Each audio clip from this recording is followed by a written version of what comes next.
Welcome, everybody. So glad to be here with all of you tonight. It should be a great conversation. Yet another one of our late night streams. It's Friday night.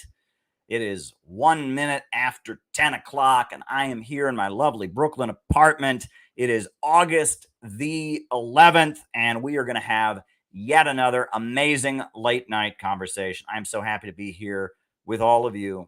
It's really going to be great. We got some very important things to discuss this evening. So thank you, everybody.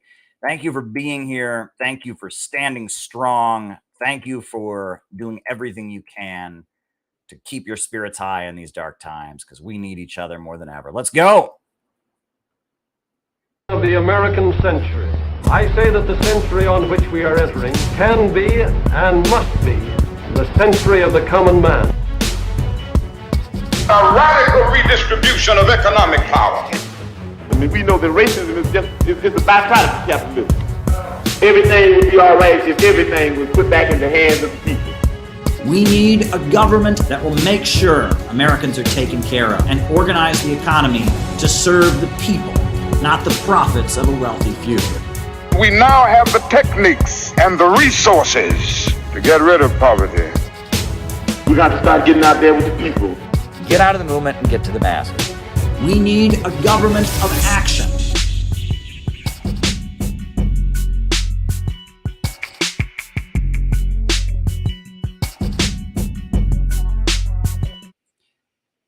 Welcome, everybody. So glad that you're here tonight. For those of you who may not be familiar with how we do things on this channel, I give my opening remarks for the evening. I just tell you what's on my mind for the night. And then from there, we do a roll call. We find out who it is on the other side of the camera, who is watching this. And it's always a very diverse group of people, not just all across the United States, but across the world, really. And it's always really exciting to do the roll call, find out who is watching. And then from there, after we do the roll call, after we do the opening remarks, from there, I then answer people's super chat questions for the rest of the night. That's the way it works. And that's the way it works. So, hit the like button, hit the subscribe button, hit the notifications bell, and we are going to jump right into my opening remarks. I'll be writing down your Rumble rant and super chat questions. I'll be writing them down as they come in. We are on Rumble right now. We are on Rockfin, so I'll be taking Rockfin questions as well. And we're on the YouTube. Is that the way you say it? That's the way the old person say it. You kids with your YouTubes and your MyFace and the Google. But no, I'm on YouTube right now. I am on Rockfin right now, and I'm on Rumble right now. Though we are on all of those platforms. My preferred platform at this point is Rumble. But we accept questions from all three platforms, and I'll be juggling all three platforms. So if I don't see your question come in immediately, don't take it personally, because I'm juggling three different platforms here. I got to keep my eye on. Three different frames I have to pull up, but that's the way it works. And I spend the second half of the show answering people's questions. So if you have questions, if they come in during my opening remarks, I'll be putting them down. And there we go. So welcome, everybody. So glad to be here with all of you tonight. Scott, I don't know who this individual is, but they are right on point, because what they did to my friend Scott Ritter is absolute bullshit. Scott Ritter censoring is unbelievable. Right? Scott Ritter is a brave anti-imperialist voice, former UN weapons inspector. He knows how war works. And today, not only did they take down his YouTube channel, they took down the YouTube channel he regularly appears on to do his show, Ask the Inspector. And then they moved the #1 search result for him to be one that smears him. And, I'm not going to rehash the details of that case here, but if you look at it, he committed no crime against anyone, right? This was a victimless crime. It was a victimless crime that he was entrapped into committing. It was a conversation he had. And it is not, he did not commit the crime, and it's unbelievable. So not only did they ban him, that wasn't enough. They banned him. They banned the channel he regularly appears on. And then to top it all off, they decided to smear him. Utterly unbelievable. Scott Ritter is a hero of mine. He is a strong man, and it is an absolute honor that Scott Ritter has spoken at Center for Political Innovation events, that we saw him on Sunday at the great Humanity for Peace demonstration that we were part of. And we are honored to appear with Scott Ritter. He is a great hero and a great anti-imperialist. And there needs to be massive outrage about what they have done to Scott Ritter, not only smearing his reputation and trapping him for a crime, having naughty conversations on the internet, basically, is all he did. And in addition to that, they took the YouTube channel that he goes on down. They've boosted videos that smear him. It's vicious. And as John McCarthy points out, Robert Kennedy Jr.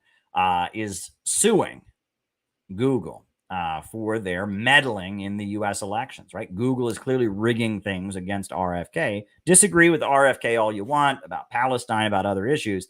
But the fact that they are taking down all the YouTube channels that support RFK, that is nothing but blatant interference in our elections by the Silicon Valley fascists, by the tech monopolists. They think they have the right to decide which candidates have YouTube channels and which candidates do not.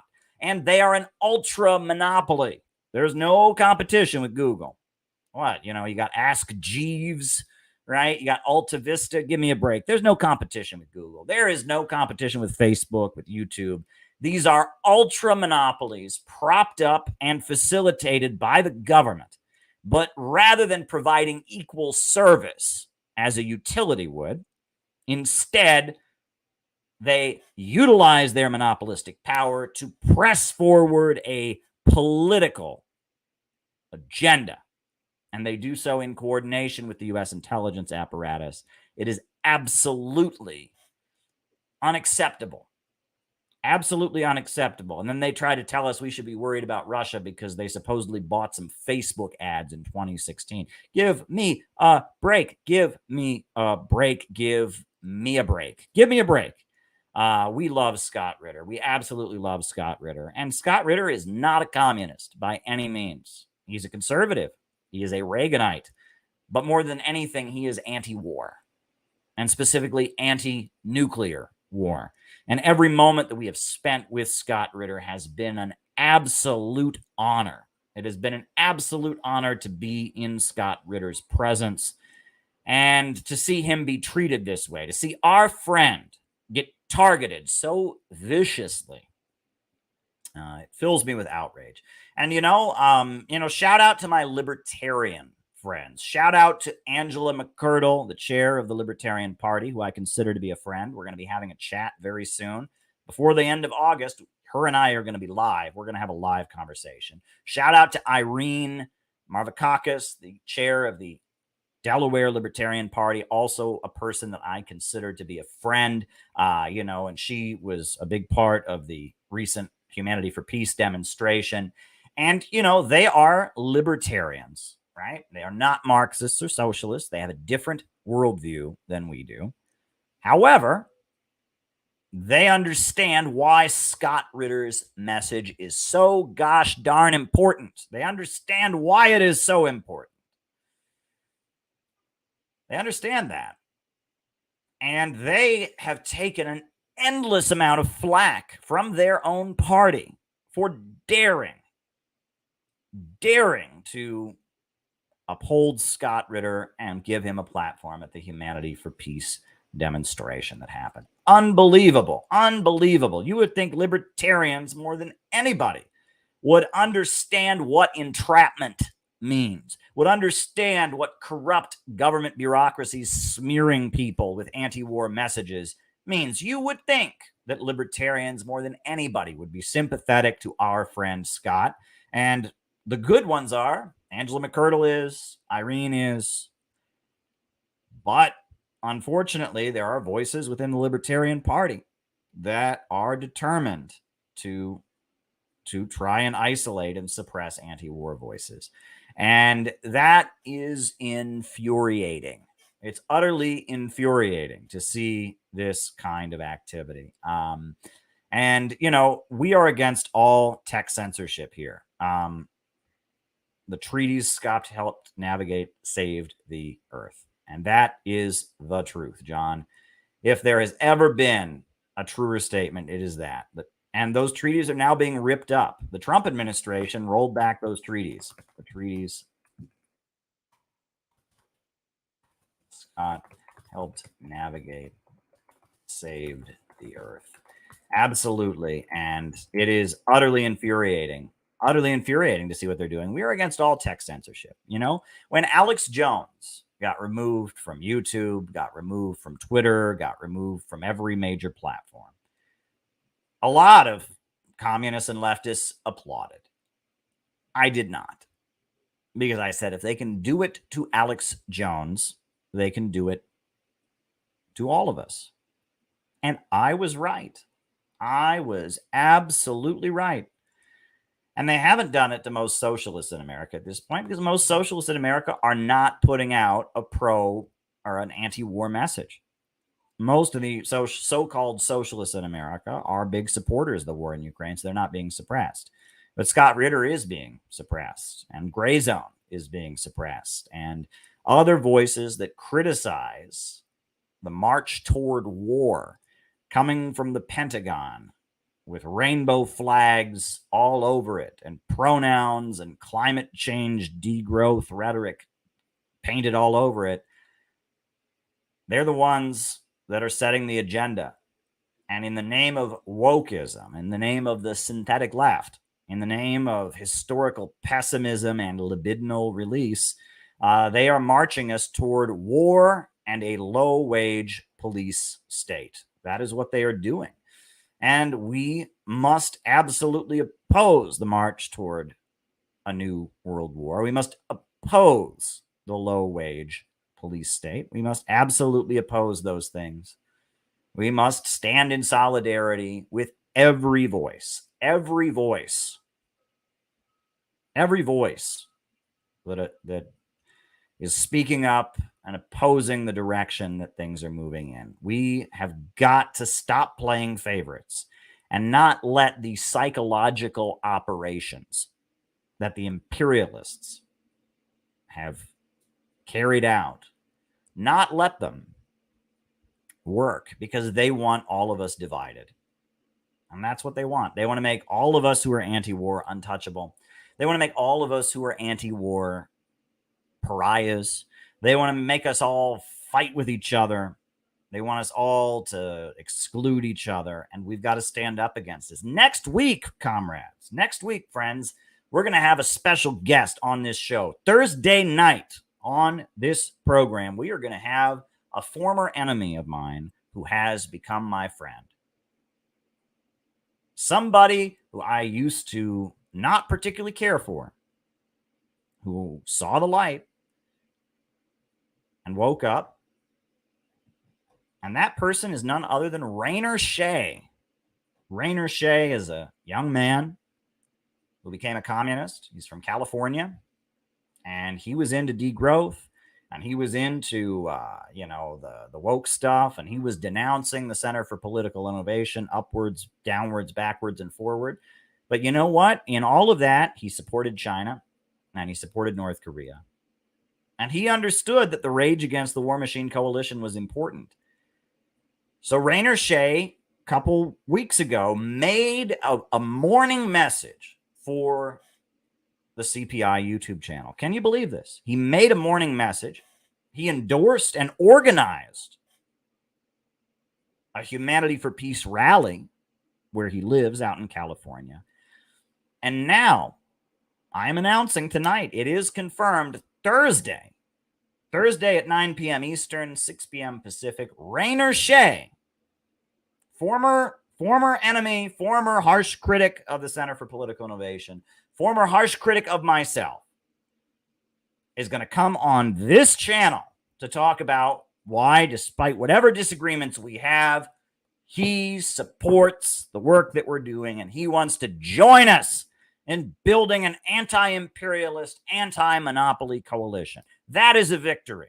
And if we can't let people change, we can't let people move ahead and admit that they were wrong and admit that the way they saw things before, if people can't admit that,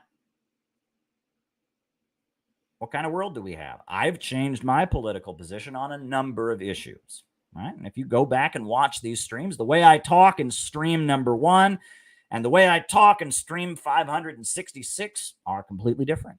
People can change.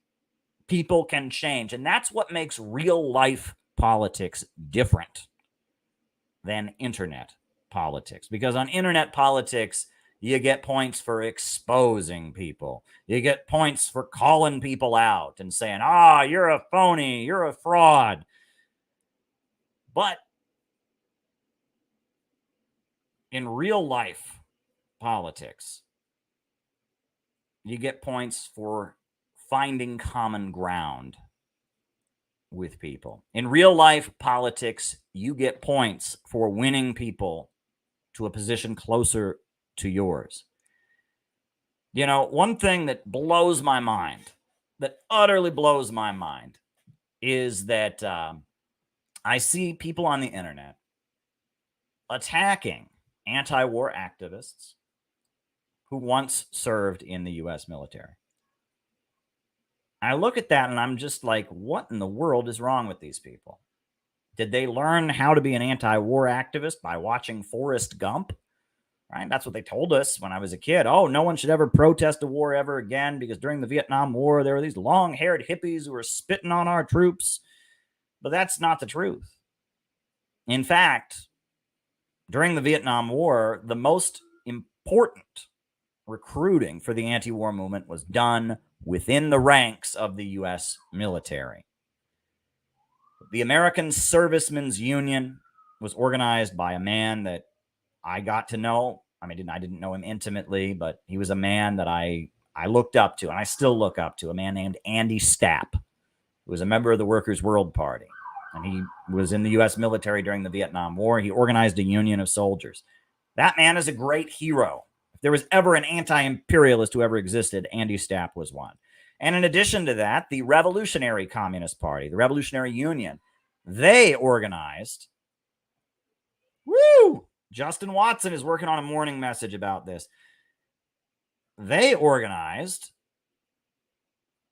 the VVAW, Vietnam Veterans Against the War. And John Kerry, who's now the climate secretary, former Secretary of State, former Democrat presidential candidate in 2004, former U.S. Senator John Kerry, he was even a member. He was one of the big public spokespeople for the VVAW. So, you know, people who have it in their heads that you know, oh, someone said something bad, someone did something bad one time, someone made a mistake, oh, get them out of here, get them out of here. People who have that mentality don't understand how the real world works. They don't. They just don't, you know.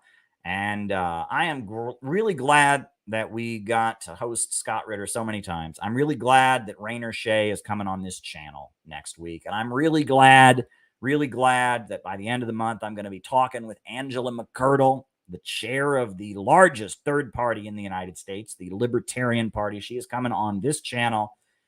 It's going to be awesome. This is really, really tremendous what's happening here. This is really, really tremendous. So, yeah, these are good times. So, just for the nostalgia of it, right? Because it was such a great moment. And because we love Scott Ritter so much, and to show our solidarity, I must show, I've shown it a million times on this channel.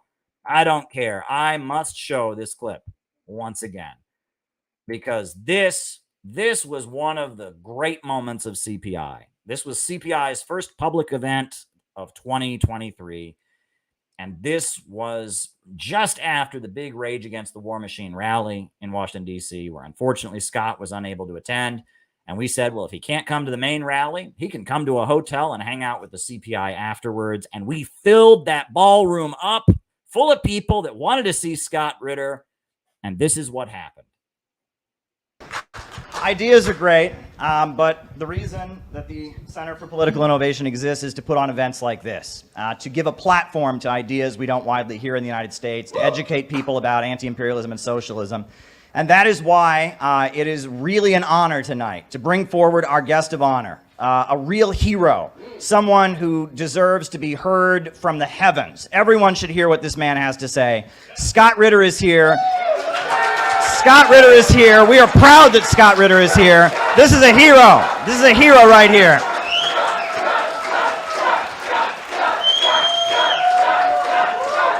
We love you, Scott. We love you. Go ahead and give us some words. Thank you. Thanks, man. Yeah. Thank you. Well, thank you very much. To be honest, I thought I was just coming here to a reception to say hi to people, and speaking is, hopefully it's a bonus. You know, listening, first of all, thank you very much for inviting me, Caleb. It's an honor and a privilege to be here. And I want to thank everybody here for coming out. I know some people traveled a long way to come to this rally. And great journeys begin one step at a time. And we're on a great journey. And today was the first step. And you know, the people that didn't come here, they're one step behind us. And when you take the next step, they're two steps behind us. So you guys are the winners, and they got issues. And I applaud you. So again, thanks for coming out. Now, they say some of the best journeys, you bring about some of the most interesting travel companions.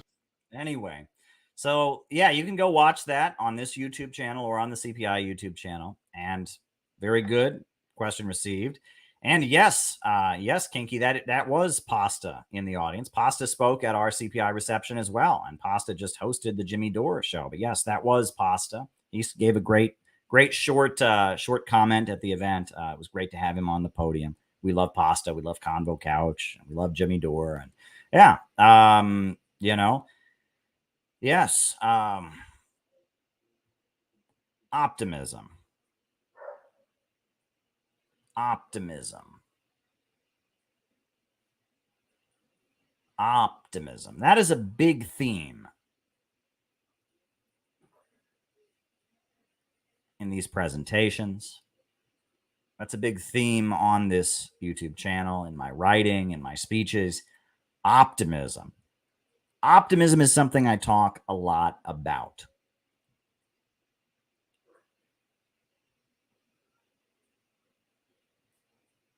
And I want to tell you why optimism is so important, but why it is so largely absent, and why it makes the Center for Political Innovation so special. Story time. When I was a young teenager, I got interested in communism, was looking at different communist groups. One of the groups that I came across that had a lot of literature explaining its views, that had a lot of books and pamphlets, was the Revolutionary Communist Party, the RCP. And I remember when I was about 14, 15 years old, the RCP put out their first DVD. They had never done this before. They had put out audio books, audio CDs of their chairman talking. They had published many books, but they came out, they had a digital video disc, a DVD that I could put in my DVD player to watch their leader, Bob Avakian, who had just returned to the United States from exile in France. 2004, Bob Avakian came back to the United States, and he gave a 14-hour speech. It was 4 DVDs long, and I ordered it. I went to the post office. I took my 14-year-old self to the post office. I bought a money order and I sent in, and it took about 2 weeks. I got myself a Bob Avakian DVD, and I was very excited. This is a DVD of a communist leader giving a speech. And it's, you can watch it all. Now it's all on the web. 14 hours of Bob talking.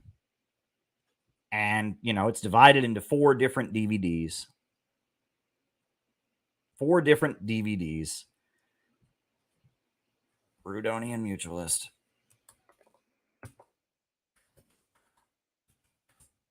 4 different DVDs.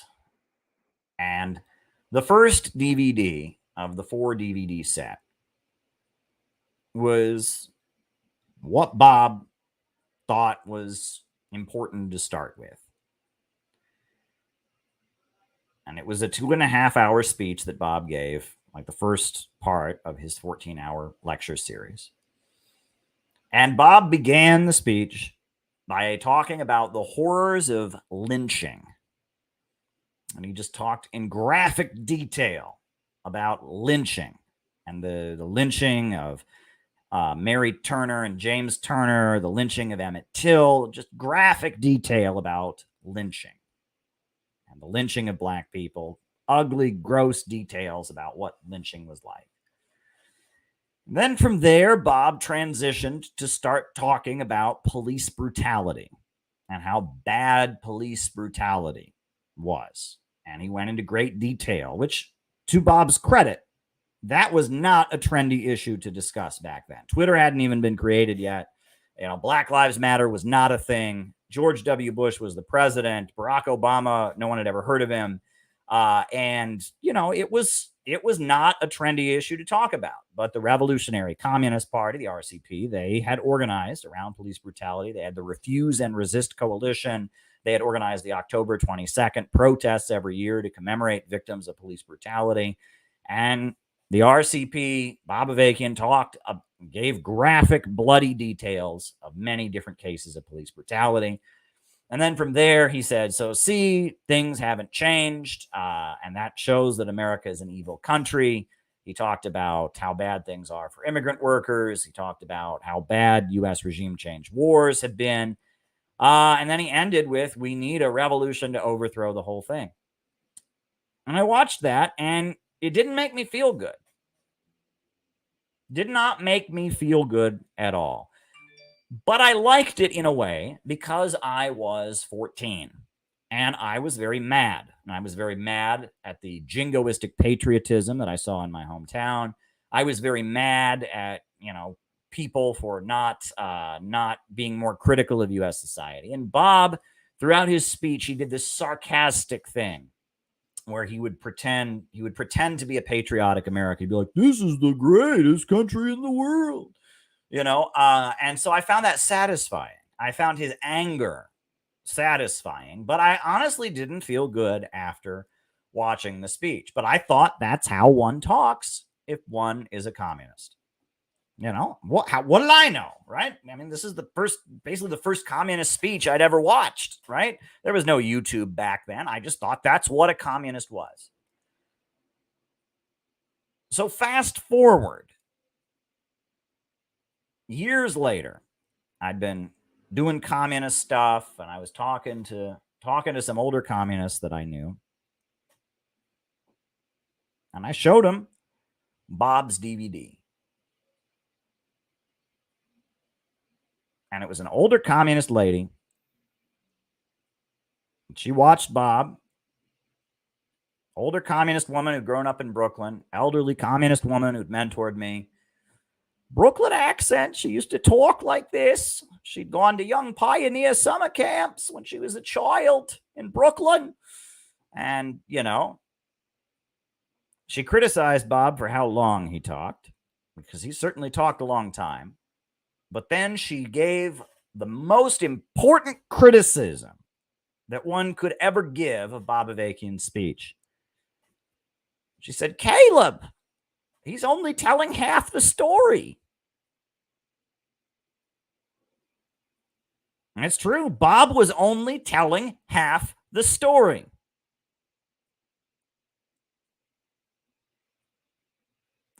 Bob was only telling half the story. Everything he said was true.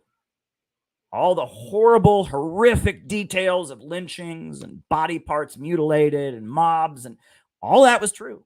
And all the horrible details of police brutality, people being shot in the head for reaching for their wallet, all of that was true. And he ends with, and we need a revolution. This country's got to be completely overturned. It's got to be completely overturned. And that was true too. But he was only telling half the story.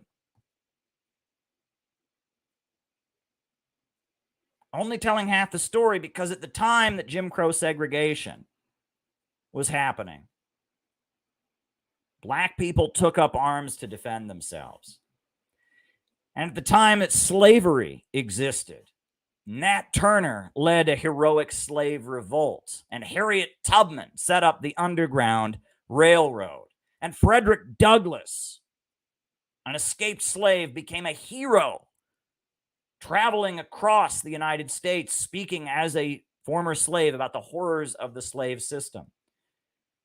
And there was an abolitionist movement. And there was John Brown and his heroic raid on Harper's Ferry. And for Bob to get up there and talk about slavery and lynching and not talk about that was only telling half the story. And when Bob talked about police brutality, again, everything he said was true and continues to be true. But he didn't tell about the heroic rebellions in the black community against police brutality. He didn't tell the story of all the people who fought back and resisted that. He didn't tell the story. I mean, there was a whole nother side to that story. There's been a movement of resistance against police brutality. There have been police officers that came forward and exposed the crimes of the police department. Mumia Abu-Jamal, who was a Black Panther, a black journalist, they tried to give him the death penalty. And Philadelphia was shut down by hundreds of thousands of protesters, and the whole world came together and stopped Mumia Abu-Jamal from being executed in 1995, saved Mumia Abu-Jamal's life. He didn't tell that story. He only told one side of the story, the ugly side. And then he ends with, we need a revolution. Where's this revolution going to come from, Bob? Where is this revolution going to come from? Is it just going to appear magically out of thin air? You can't have dark without light. You can't have tall without short. And where there is oppression, there is resistance. And that is a quote from Mao Zedong's Little Red Book. And Bob's view of the world was this dark, pessimistic, resentful, hateful, angry view of the world. He portrays an image of the United States as being this awful place. And then he ends with, we got to tear it all down. I'm angry about it. Aren't you angry about it? That's not Marxism. Marxism is a philosophy that talks about contradiction. That talks about while the evil exists, there's a movement against it. And it is through this clash of contradictory things, the thesis clashing with the antithesis, that history is driven forward and we get a synthesis. That's Marxism. And as the older woman said to me, he's only telling half the story, Caleb. He's only telling half the story. Where's the revolution going to come from? And she was right. Where's the revolution going to come from? All right, that would be like if somebody went back to the time of sweatshops. And they talked about how awful the sweatshops is, but they never talked about labor unions. They never talked about workers occupying their factories, never talked about workers' rights and the labor movement. Right? He was only telling one side of the story. And in doing so, he was just kind of putting forward a bitter, pessimistic worldview. And he wasn't explaining where this revolution would come from. It was going to come from his own mind. It was going to come from Bob being just so smart that he would just, he would just tell everyone that they needed a revolution. He would read them books about Mao and they would have a revolution. He wasn't explaining that where there is oppression, there is resistance. There's a vibrant history of resistance. And that the victory, this revolution, the only way this revolution will ever occur is if the forces of progress, the forces that have opposed their ugly wars, the forces that have opposed things like lynching and Jim Crow segregation and slavery, the forces that have organized unions among factory workers, if those forces can come together and wrangle themselves into a position of victory, that will be the revolution. The revolution doesn't come out of thin air. It comes out of contradiction. Comes out of, yes, the polarization of society, yes, the anger of people at what they endure, but it comes out of actually existing forces and coalitions being formed and a polarization and a challenge of power. This is the science of revolution. But Bob doesn't have that. Bob's rhetoric is divorced from any of this. Bob's rhetoric is what you can call ultra-leftism, right? And that, in a way, Bob's rhetoric is utopian. Bob Avakian's rhetoric is utopian because it sees socialism coming out of thin air. And that his critique of socialist countries is largely not based on economics. It's based on feelings that he has. And I could talk about Bob Avakian for a long time. I'm not going to get into that too much tonight. We got other things we have to speak about. But the reality of the situation is that Bob's dark pessimism and his hopelessness, Bob's hopelessness that he was putting out there, only telling one side of the story, that's not Marxism, but that's an easy place to hide. That's a really, really easy place to hide. And that's where a lot of people who call themselves socialists and communists, that's where they hide. There are many BreadTube videos, right? There's a lot of leftist YouTube channels in response to PragerU, right? They fomented a lot of leftist YouTube channels intended to debunk PragerU, intended to debunk, far right-wing ideas. But many of them just leave you in this place. They tell you what the problem is. They make sarcastic jokes about the problem. And they just leave you there.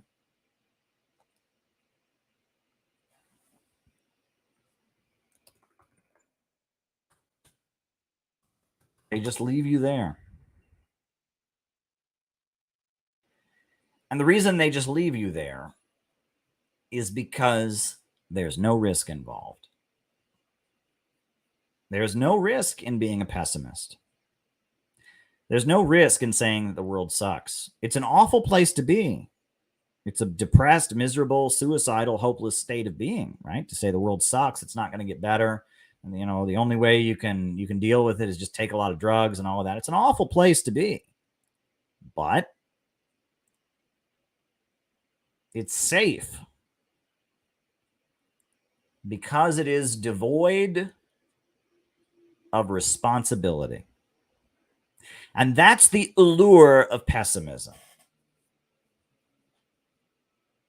Pessimism sucks people in, especially socialists and communists, because there is no obligation in pessimism. If the world sucks, if we can't win, if it's only getting worse, you can just sit on your ass. You don't have to do anything. There's no obligation to intervene in the historical process if you are a pessimist. In fact, there's no point anyway. You can just sit on your ass. But optimism is very, very dangerous. Because if you take on becoming optimistic,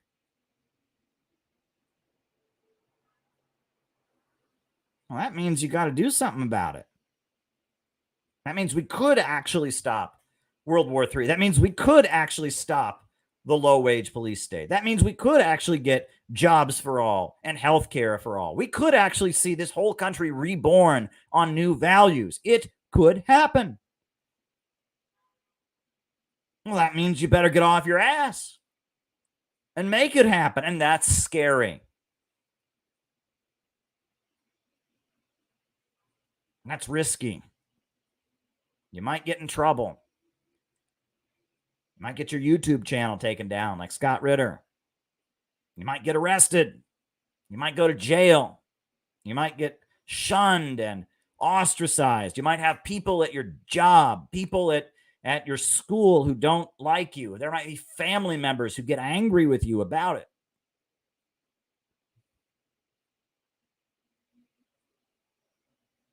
And if you're a pessimist, you don't have to do anything about it. But if you are an optimist and you believe that by actually doing something about it, you can actually improve things, it's a very dangerous place to be. When I was in college, almost everybody I knew in college was against the U.S. war in Iraq. But yet, whenever I would tell people about an anti-war protest coming up, oh no, I can't do that. I'm busy that day. Oh no, I can't do that. I'm not a protester. I'm not one of those protester people. Oh, I've heard it, Dustin. We're getting there. You're ahead of me. Hold your horses, folks.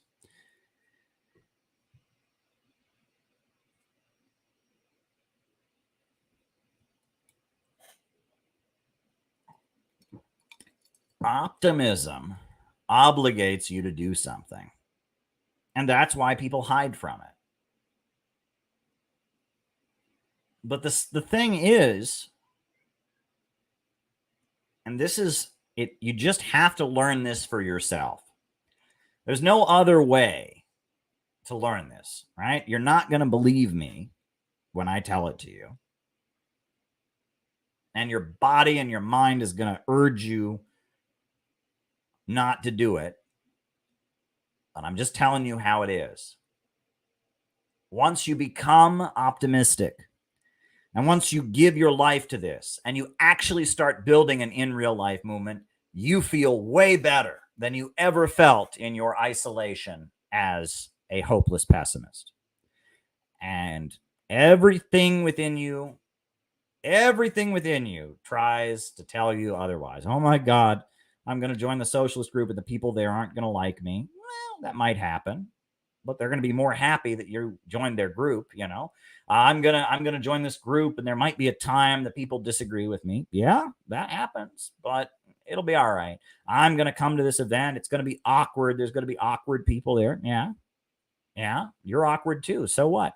Right? And everything inside of you is going to try to cling to that pessimism and cling to that fear, cling to that belief that you can't do anything, cling to that belief that it's better if you just stay out of this one. Nothing we can do. It's all hopeless. Everything within you is going to do that. But once you overcome that, and once you take the leap of actually getting involved, you will see that the greatest antidepressant that's ever been invented is the communist movement. The greatest energizer that has ever been invented is the communist movement. And that when you take responsibility for the future of your country, the future of your community, the future of the planet, and you join arm in arm with other people to do so, it is utterly amazing. It's like nothing you've ever felt before. It's a love and a joy that you will not be able to find anywhere else. And you don't have to believe me, and you probably don't believe me. If you haven't experienced this, you don't believe me. But the people in the chat who have experienced this, have joined a movement for social justice, have come to CPI events and felt the love that we have for each other, have joined socialist groups and participated in socialist actions. Those of you who've done that, you know that I am telling the truth. You know that I am telling the truth, and it's an understatement what I am saying. I am lowballing it. The amount of joy you get by taking up the struggle by inserting your will into the challenge of history, by defying the forces of opposition, aligning yourself with the global movement of resistance to their death system. The joy and the thrill it gives you is something that cannot be imagined. And that isolation, that pessimism, that, oh boy, nothing I can do, fuck that, I'm just going to sit on my computer and pretend I'm the smartest person on the internet, doesn't compare. Doesn't compare.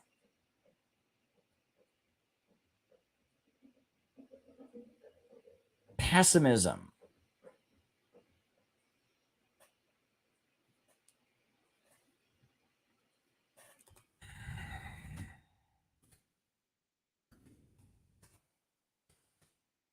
Pessimism is an easy place to hide. I should check the Rumble also. Yeah, see, we got 2 Rumble rants. FDR, aware of Pearl Harbor beforehand. Right? Okay, I got 2 Rumble rants. I'm writing them down. One's about FDR.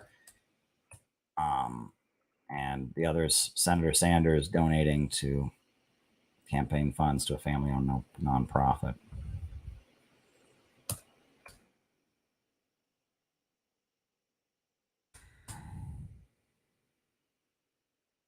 Got it. Thanks. I haven't forgotten about y'all in Rumble, and I haven't gotten anything in Rockfin yet. But yeah, we got a good second half of the show coming up. But pessimism is an easy place to hide. It's an easy place to hide because it prevents you from taking the risk of getting involved. But I'm telling you that getting involved and making yourself an object of history is a very empowering feeling. It's a very, very, very empowering feeling.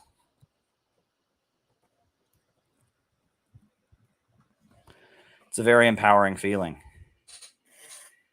And I've been thinking a lot about the fact that I am not a pure dialectical materialist, right? Dialectical materialism says thought is inseparable from matter that thinks, that all that exists in the universe is matter, but that matter is constantly in a state of motion and change. Constantly in a state of motion and change. And change comes through struggle. That's the dialectical and historical materialist teaching. It's the basis of Marxism-Leninism as a philosophy. However, it is thanks to a beloved member of our community, Tyler McConnell, I hope you're watching now, Tyler, that I recently came across the writings of a great American socialist named Wallace D. Wattles. And Wallace D. Wattles was a beloved socialist speaker who traveled around the United States. He ran for office as a socialist a number of times. He was a contemporary of Eugene Debs. But he was not a dialectical materialist. He was instead an adherent of a movement called New Thought. New Thought that believed in the power of optimism. That believed in the power of optimism. And what they call New Thought in the 1900s, this belief that if you envision what you want, if you focus on it, you can empower it to be so. New Thought, right, which was definitely a form of idealism. New Thought has laid the basis for a big strand of American thinking that still exists. Norman Vincent Peale, who was the pastor of Donald Trump, was famous for the power of positive thinking. You had just many different self-help. What is his name? Dale Carnegie, How to Win Friends and Influence People. But the difference between Wallace D. Wattles and Dale Carnegie and, Norman Vincent Peale and those folks, the difference was that Wallace D. Wattles was a socialist. And his new thought did not lead to radical individualism. His new thought did not lead to belief that the free market was the greatest system. And in fact, he warned his followers against competitive thinking.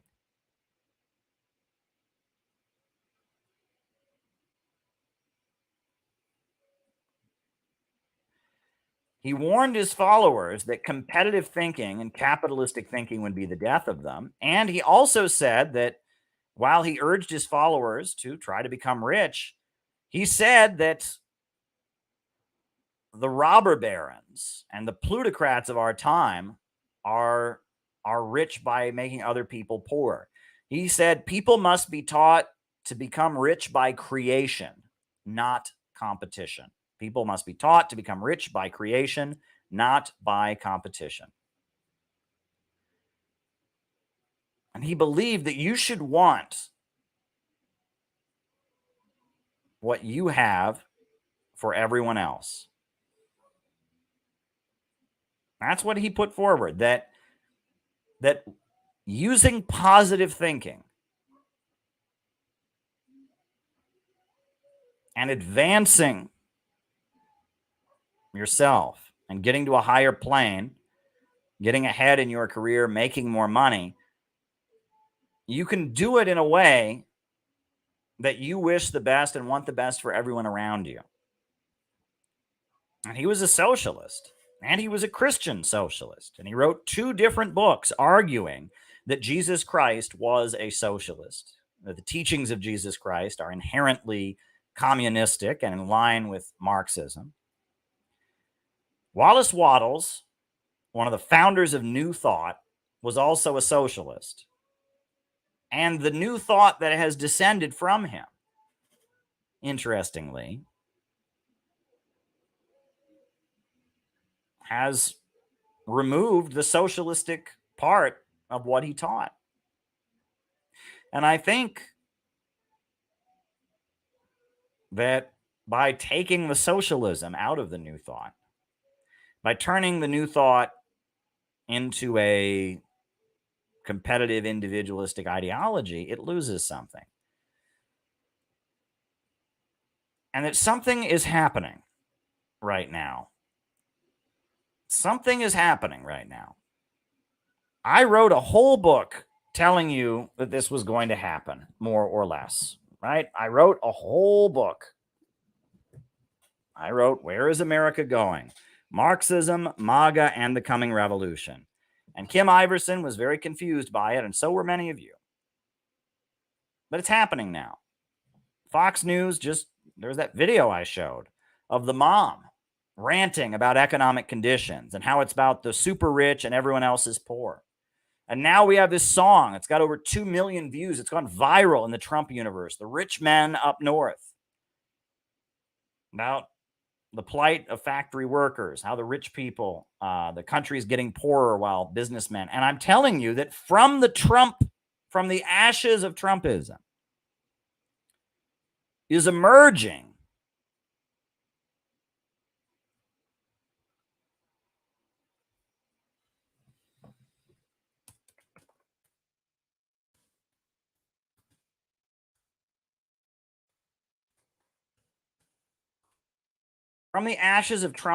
emerging a new brand of class consciousness. And this is happening for a reason. It's happening because the fighting within the ruling class is becoming more intense. It's happening because the Trump wing of the ruling class is losing. They're getting their butt kicked by social media, by Trump being indicted. And so they're becoming more desperate. And the process of Bonapartism is increasingly the gentleman's agreement among the ruling class ending. Ronald Reagan said, we're all friends after 6 o'clock. There's a gentleman's agreement among the rich and powerful, the capitalists. They all get along with each other, and they all stand shoulder to shoulder against the working class. But when things get bad, that agreement goes out the window. And they start playing cards they wouldn't normally play. They start throwing each other in jail. They start having their followers storm the Capitol. They start banning other people. And one of the cards they don't play, or at least they didn't used to play, was class struggle. The class struggle card. And it looks like the Trump movement, for its own selfish reasons, is starting to play the class struggle card. Because Trump is losing. Because Trump supporters are low-income people. Because this isn't the America of the 1950s where you had that comfortable white middle class that was the basis of right-wing politics. Oh, no. And this is a process. I told you those three things from Lenin, that checklist, one leads to the other. The capitalists start to fight with one another. And then what comes next? Mass rebellions among the people. And those rebellions are spurned and allowed to flourish more than spontaneous rebellions generally are, because the capitalists are using those rebellions to fight among themselves. And what is the third stage is a revolutionary organization emerges that transforms those struggles, those spontaneous struggles among the masses of the people that are co-opted by one wing of the ruling class against the other. A revolutionary organization emerges that transforms these uprisings among the people into a struggle against the whole system. And as the Trump movement has become more viciously attacked, and as the faction that is the upper hand among the imperialists targets them more viciously, they are starting to play cards they wouldn't play before. So now they're starting to play a class struggle card. They're starting to play a class struggle card. And they've already played the anti-war card quite a bit, and now they're playing a class struggle card.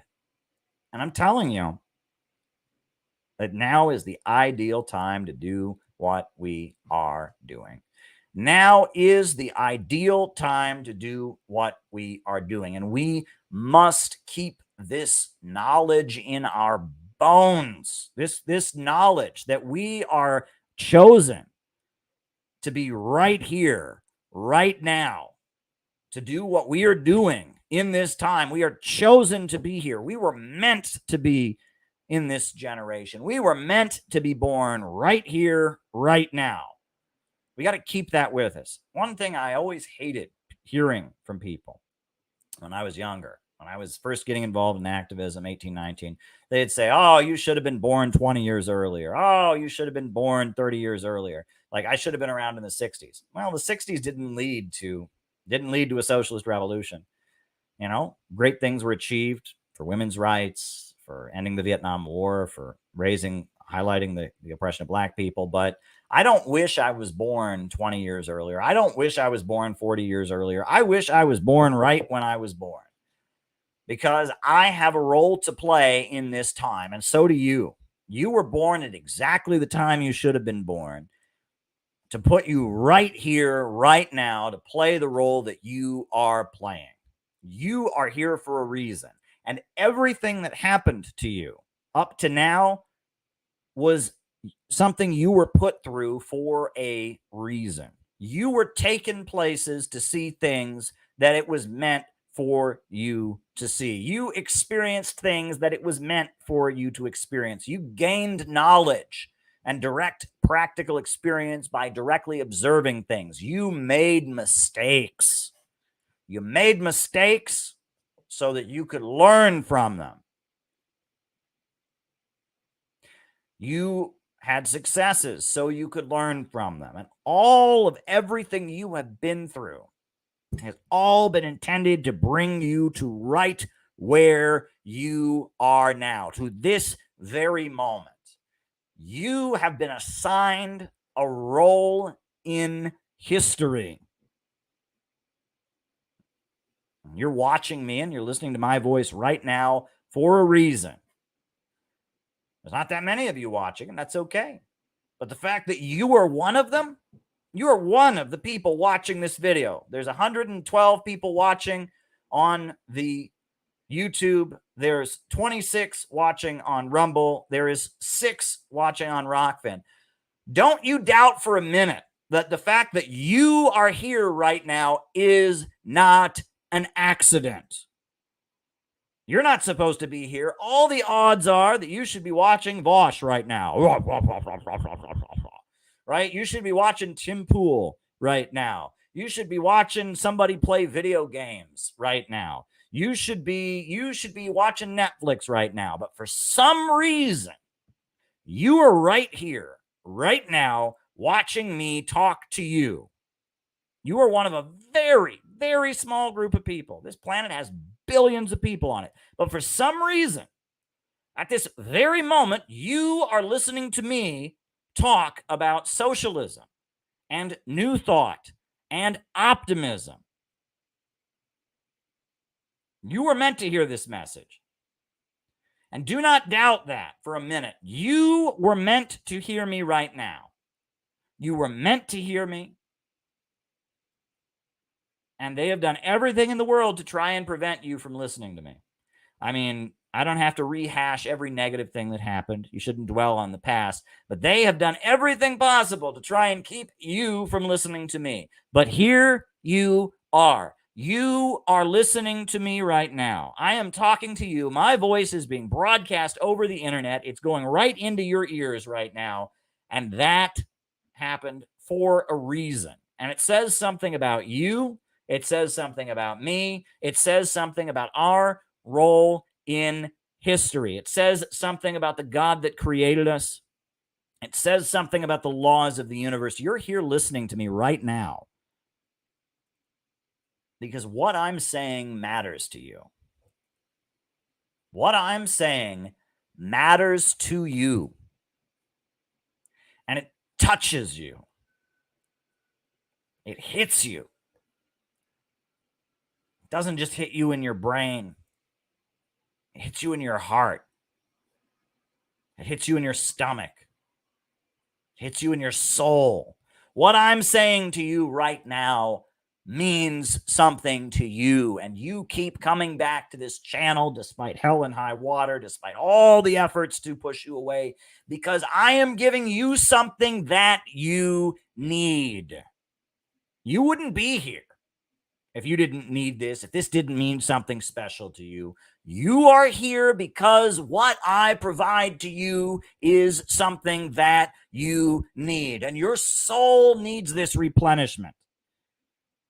And what I'm doing for you right now with my eclectic worldview that combines Marxism, Leninism, and anti-imperialism, and Christianity, and LaRoucheism, and New Thought and optimism, my mishmash worldview of radical pro-Russia, pro-China, pro-Venezuela, pro-Iran, pro-Cuba, anti-imperialist optimism, city-building tendency.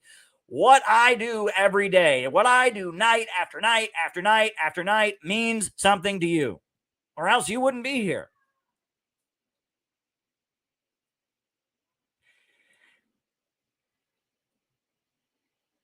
But if it means so much to you,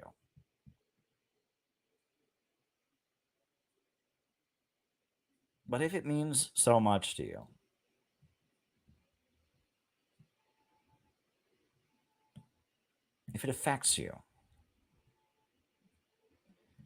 if it does something for you, the question is, couldn't it also do more for some other people? Aren't there other people that could be affected by this message the same way that you've been affected? And if I'm on here talking at you, and this is what I'm meant to do, what are you meant to do? What are you meant to do? What is the role?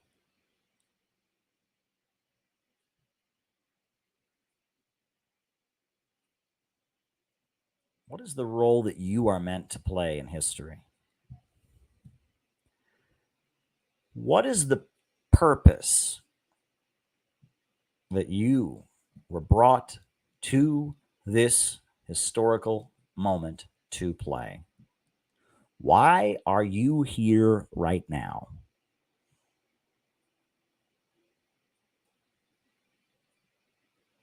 And what can you do to challenge yourself to build? How can you be a builder? And how can you take what I'm giving you right now, what I'm going to keep giving you no matter what? How can you take what I'm giving you right now and use it to let something beautiful blossom? How can you take what I'm doing right now, take the seeds I'm giving you right now and plant them and water them and nourish them and let the flowers grow? How can you take what I am doing right now and apply it and utilize it as a vehicle for construction? How can you do that? How can you do this? What can you do in your life to make this message and this movement and these ideas flourish? What can you do?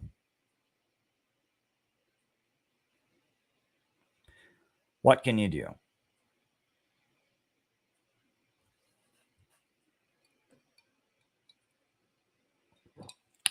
Well, I've got a couple ideas. Just throwing it out there. You can join the Center for Political Innovation. That's one thing you can do. Go to our website. We can always use new members. You can support this channel, become a Patreon supporter. Yeah, you can do that. But more than that, you can help these ideas to get out there.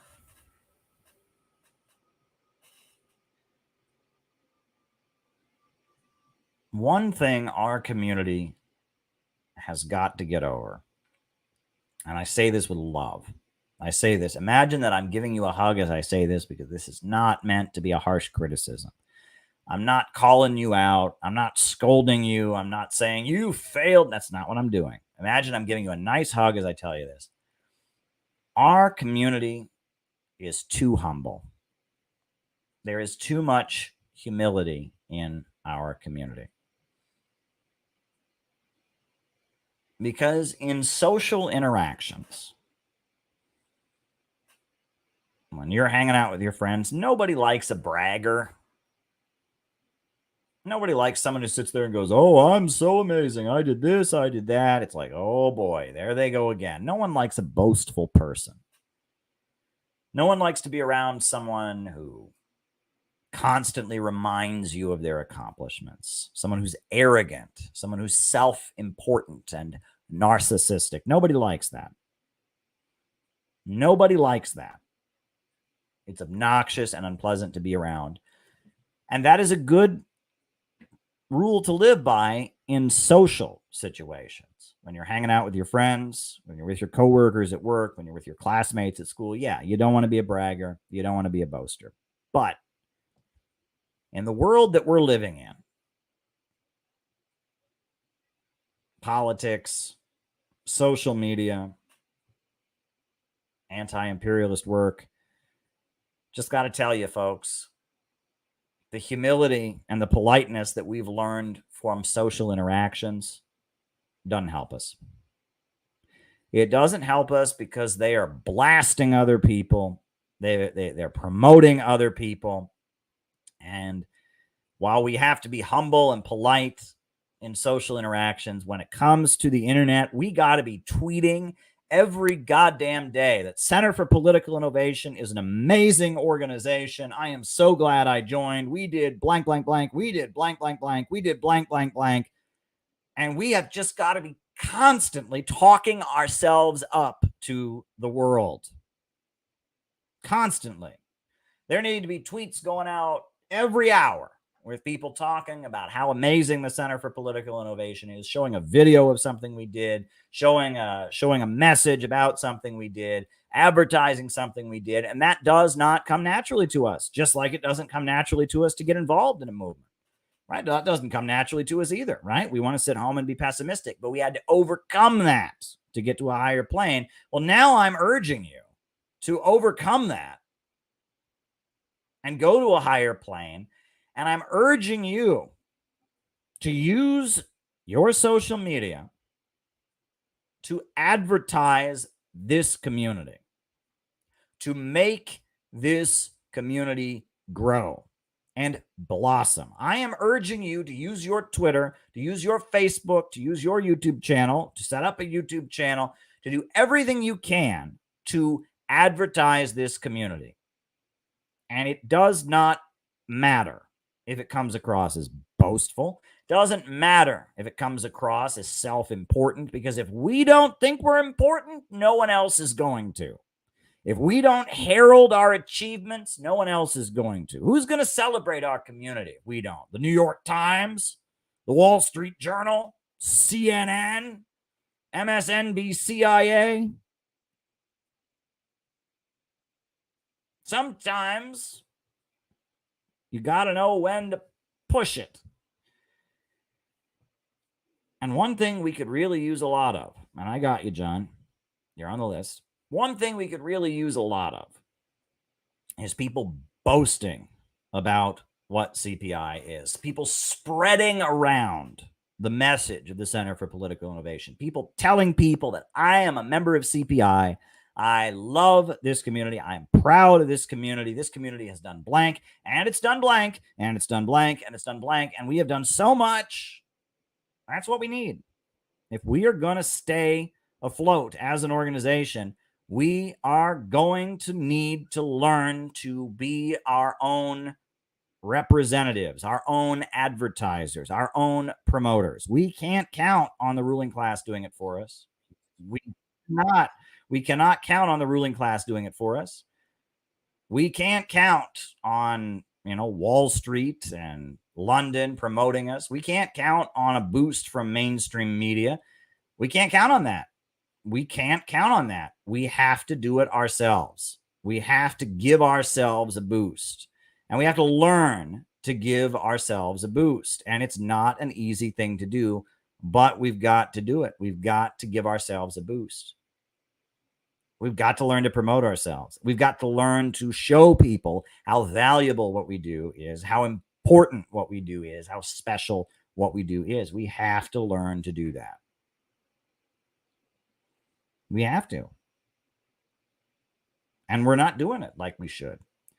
We're not doing it, right? If you haven't made a YouTube channel to put clips of our stuff on, please go do that.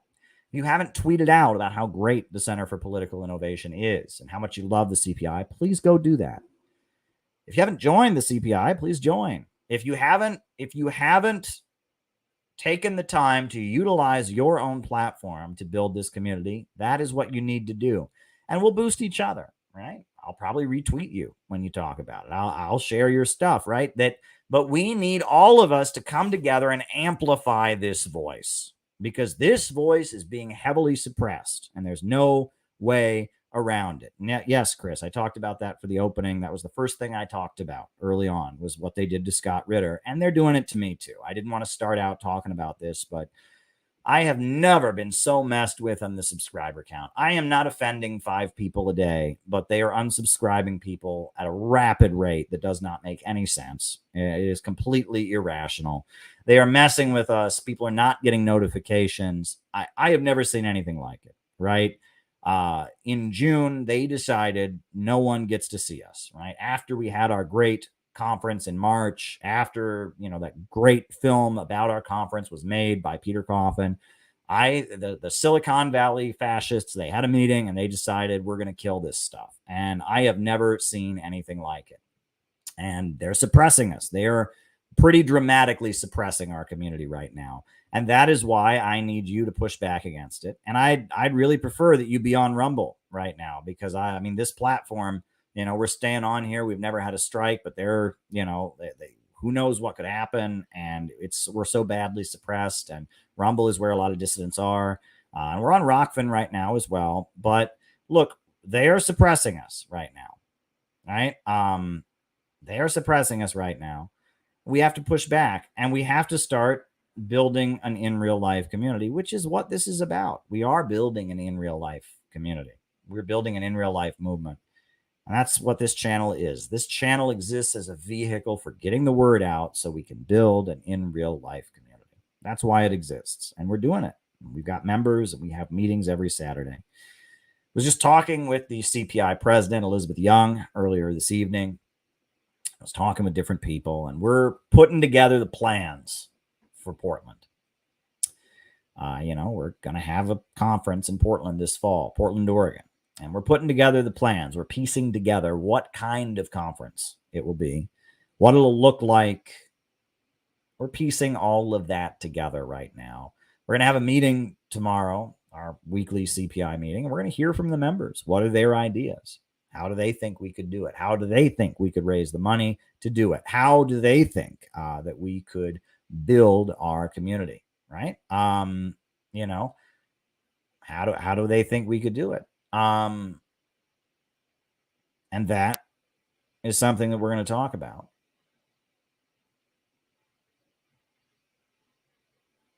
And we're going to have a conference this fall in Portland.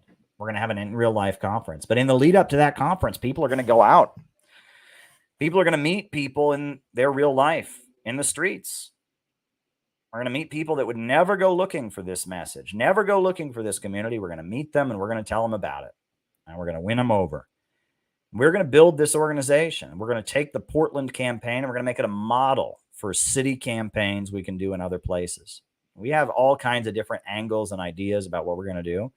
And it's time for people to start thinking.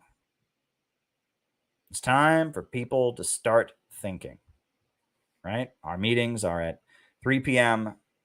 Eastern Standard Time, 12 p.m. Pacific, and it's every CPI member gets an invitation in their email inbox. We're going to figure out how it is that we will do our Portland campaign. We will raise the money. We will have people out there doing outreach, building it, postering, promoting it like crazy. We're going to figure out one way or another, come hell and high water, how we have an event in Portland that shakes up the town.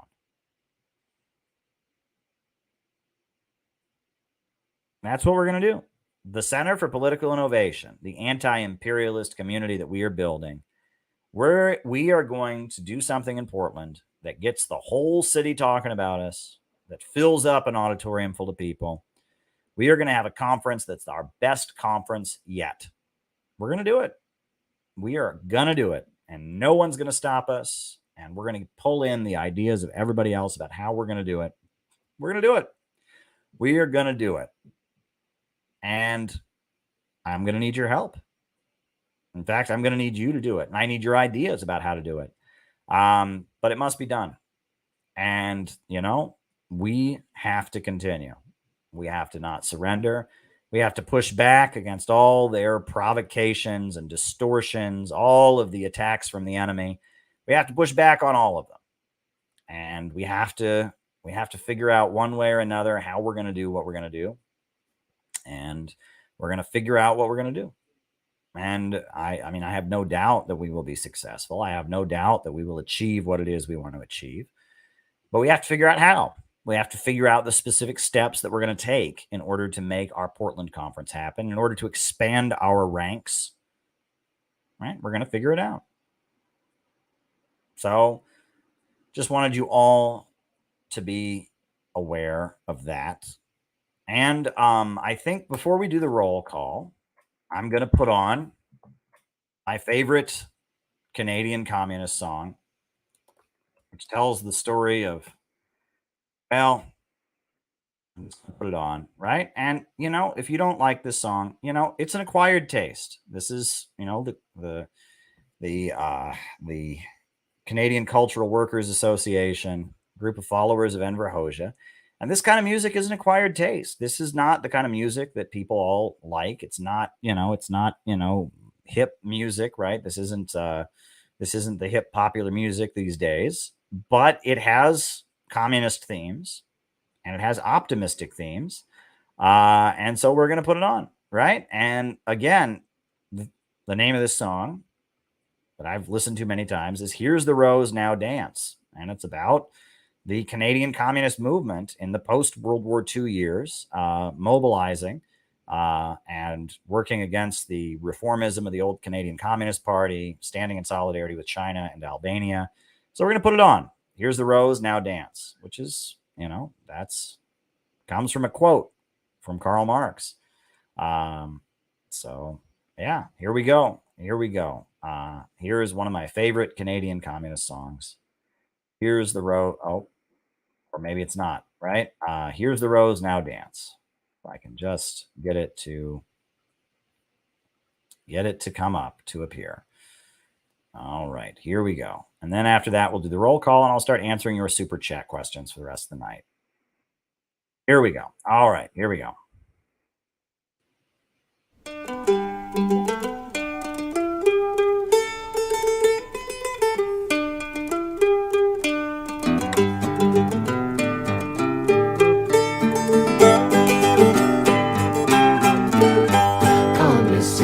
Comrades, our history will tell of the glorious struggle to build CPCNL. Oh, it is the story of how our class continues to fight battle after battle to smash the old and build the new. And we won another battle, see the enemy fall. But don't it seem paltry and don't it seem small? Still the enemy besets us and blocks our advance. But the times cry out, here's the Rose, now dance. In the early 60s, against increasing exploitation, the people rose up to change the situation. Despite revisionist betrayal of this massive upsurge, a new quality in small quantity from the movement emerged. And we won another battle, see the enemy fall. But don't it seem paltry and don't it seem small? Still the enemy besets us and blocks our advance. But the times cry out, here's the Rose, now dance. They said don't turn off the people by making a scene, or you isolate the left from the mainstream. But we boldly shouted, down with imperialism, down with the lackeys, down with revisionism.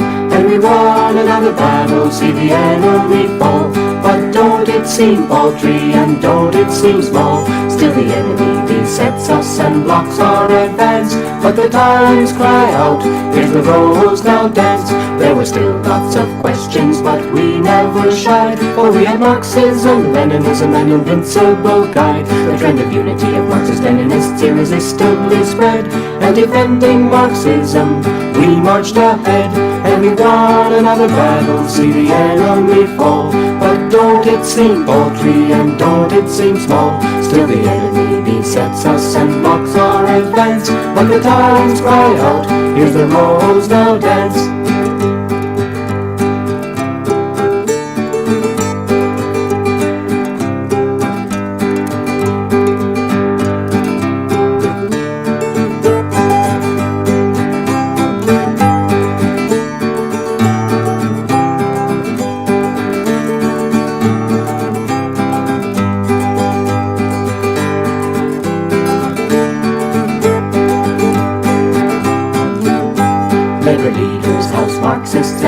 Bourgeois clans, they all did their best to upset our plans. But they could not stop us, nor could the state attacks, nor the jailing of comrades who dared to fight back. And we won another battle, see the enemy fall.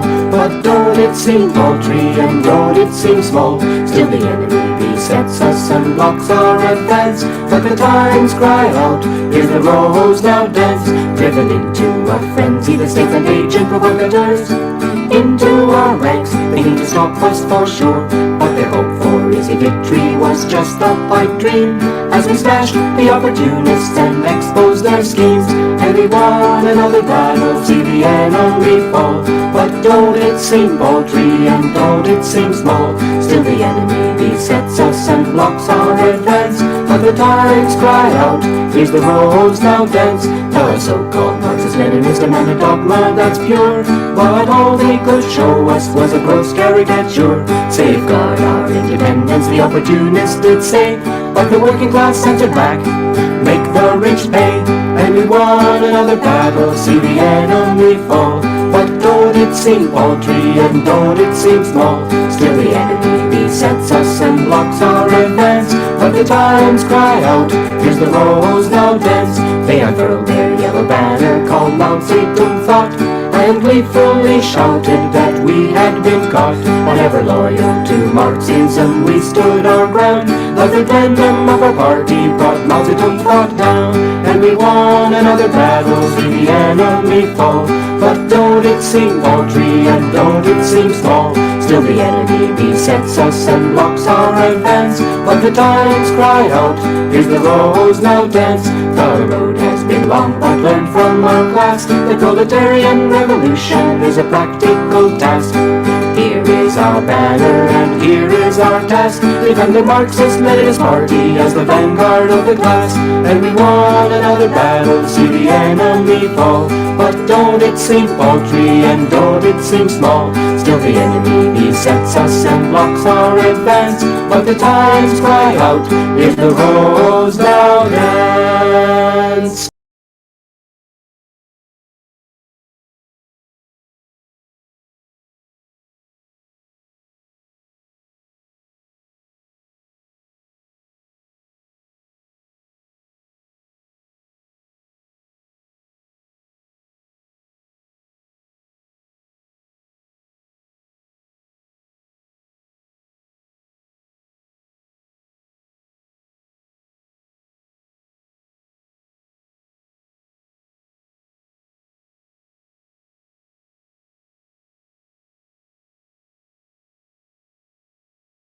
Wow. Muted that whole time, wasn't I? That's wild. I was muted that whole time.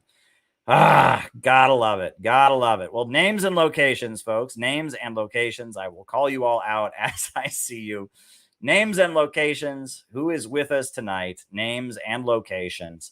Names and locations. I will call you all out as I see you. I'm looking at the Rumble. I am looking at the Rockfin, and I'm looking at the YouTube. Names and locations. We got Mark in Utica, New York, Patch in Arizona, Colin in Greensboro, John McCarthy in Chicago, Patrick in Maine, Rice from Adelaide, Australia, Zach Brunch in Richmond, Virginia, Patrick in Maine, David Fox in Bendigo, Australia, Chris in Salt Lake City. We got St. David's, Bermuda on the Rumble, Delta V Midwest on the Rumble, Tim in St. Louis on the Rumble. Welcome, welcome, welcome, everybody. We got Panos out in Greece. We got Troy in Kansas City, Missouri. Alex from Brazil is with us tonight. We got Richard Sawaki in Heartbreak Hotel, Scott in Miami, Florida. Daniel in Clayton Township, Wisconsin, Klaus Kinski in Germany. There we go. Troy in Kansas City, Missouri, Plains, Paris of the Plains. I'm looking at the Rockfin. I'm looking at the Rumble. Names and locations, folks. Names and locations. We got Heidi in Edinburgh, Scotland. Welcome, Heidi from Edinburgh, Scotland. Right? Welcome, welcome, welcome. Names and locations. Names and locations. Who is with us tonight? Names and locations. As always, we do a roll call. We like to find out who it is watching on the other side of the camera. That's one of the great things that we do.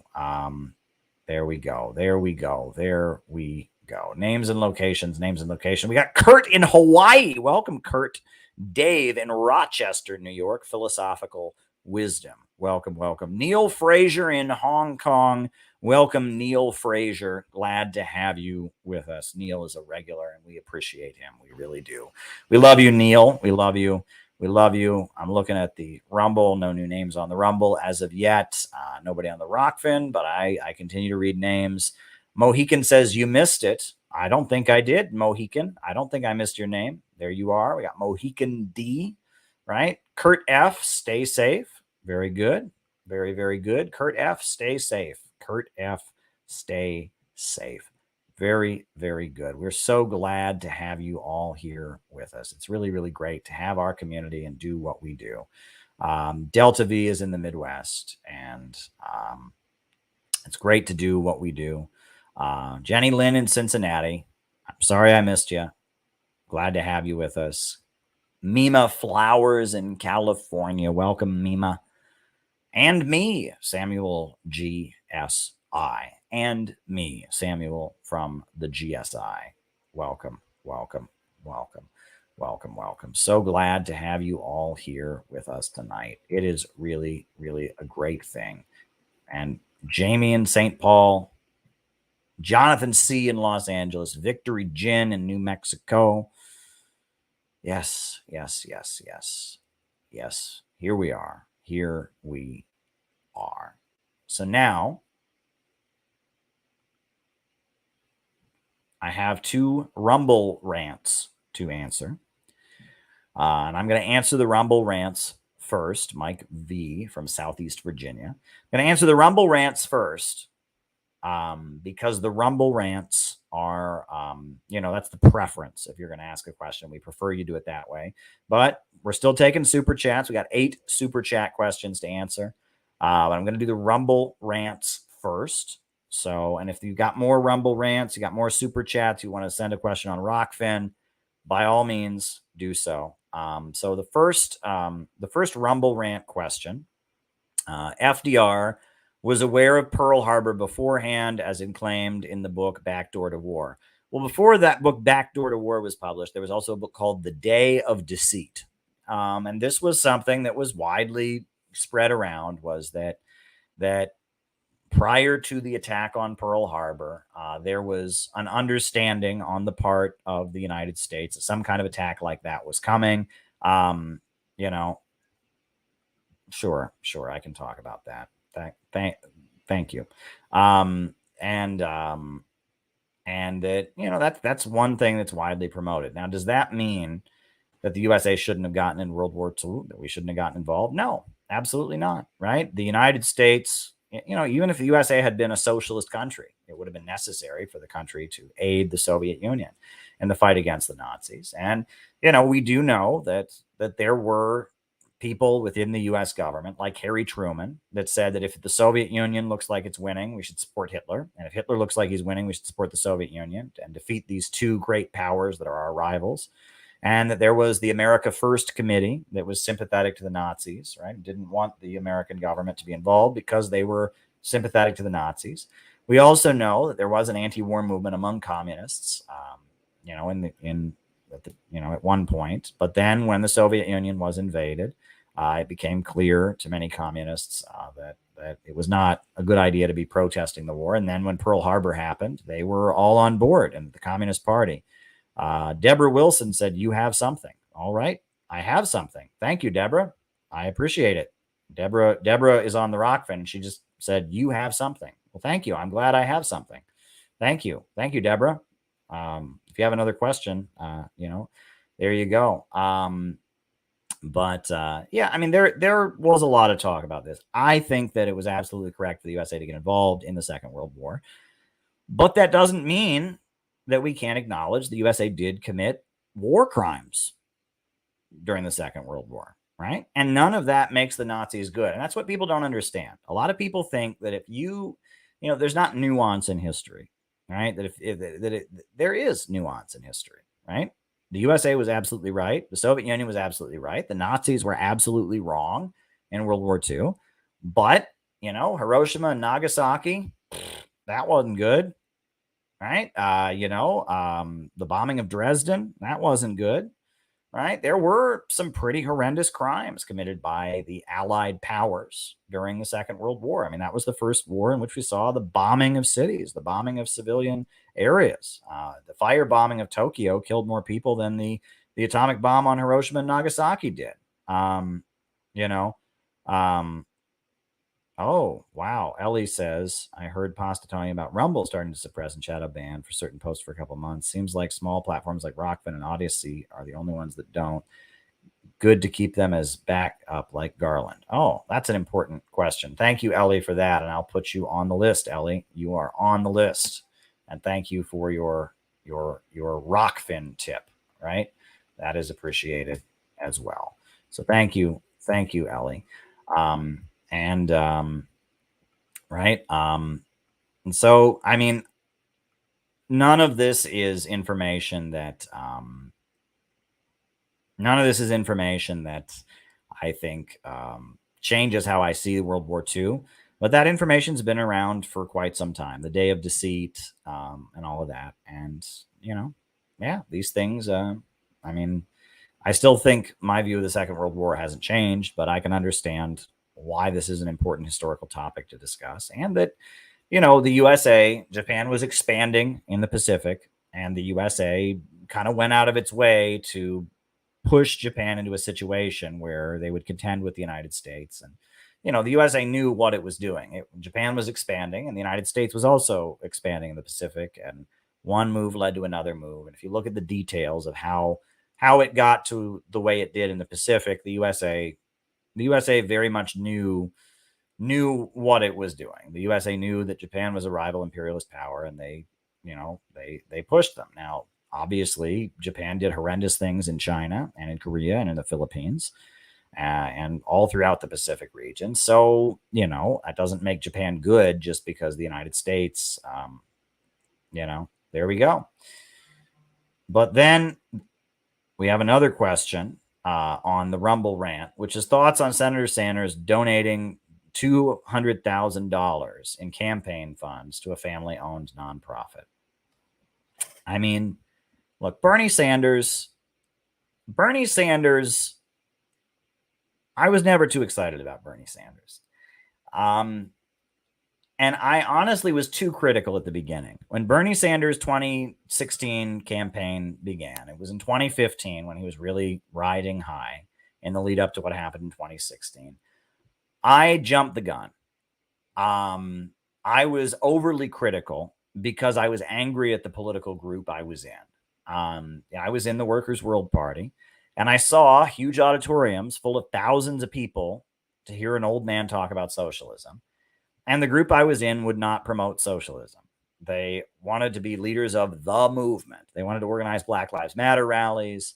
And they were not interested in agitating about socialism. And Bernie Sanders was then and is now pro-imperialist. So I was furious with my own political organization. And so based on that, I hated Bernie Sanders because I kept saying to my political organization, they should be piling in to see us. And so I wrote an article. You can dig it up. You can probably find it if you go dig. I wrote an article that was a little over the top in bashing Bernie Sanders and bashing the Bernie Sanders movement. I went after him around the issue of police brutality. I went after him around the issue of gun control. And I mean, you could say I even, I tried to, I was woking him, at one point in his campaign, he said, look, guns in Chicago are very different than guns in Vermont. And I said, he's racist. He doesn't want black people to have guns. Well, yeah, but was that a smart thing to say? And I kind of went over the top. And then as things were heading toward, and then I realized, it took me a while to realize that the socialist groups I was around had no potential and were irrelevant, but the Bernie Sanders campaign was the center of the resistance. And it's funny because I think about the Bernie Sanders campaign. So many great people started out there. Jimmy Dore, the Convo Couch, Fiorella, Pasta. The Bernie Sanders campaign of 2016 was where so many great people were. And so, it was where you belonged. Right. Even though it wasn't perfect, even though it was, and it wasn't about him. It was about the Democratic Party, about the fact that the average Democrat wanted what Bernie talked about and the Democratic Party elite did not. That's what it was about. And so, if there's a contradiction like that breaking out, you can't just abstain. You have to take sides. And so, I realized that, once I was out of the small leftist sect I was in, and I was not seeing things in terms of my small Marxist-Leninist group not growing. When I saw things in terms of what was happening in the country, that's when I shifted to realize that Bernie Sanders, despite him being flawed and awful in a lot of ways, it was not about him. And I was at the convention in 2016 in Philadelphia, and I saw what happened at that convention, and that was unprecedented.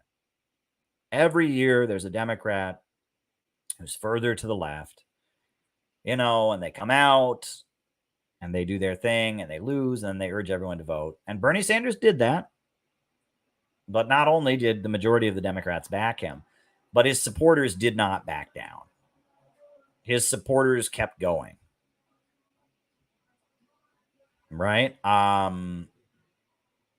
His supporters kept going and they kept pushing forward. And that was historically unprecedented. And that was a big deal. It was a very, very big deal. And, you know, I'm glad I was able to be there and cover it as a reporter. I'm glad I was able to maintain connections with it. But at the same time, Bernie Sanders' foreign policy positions were always horrible.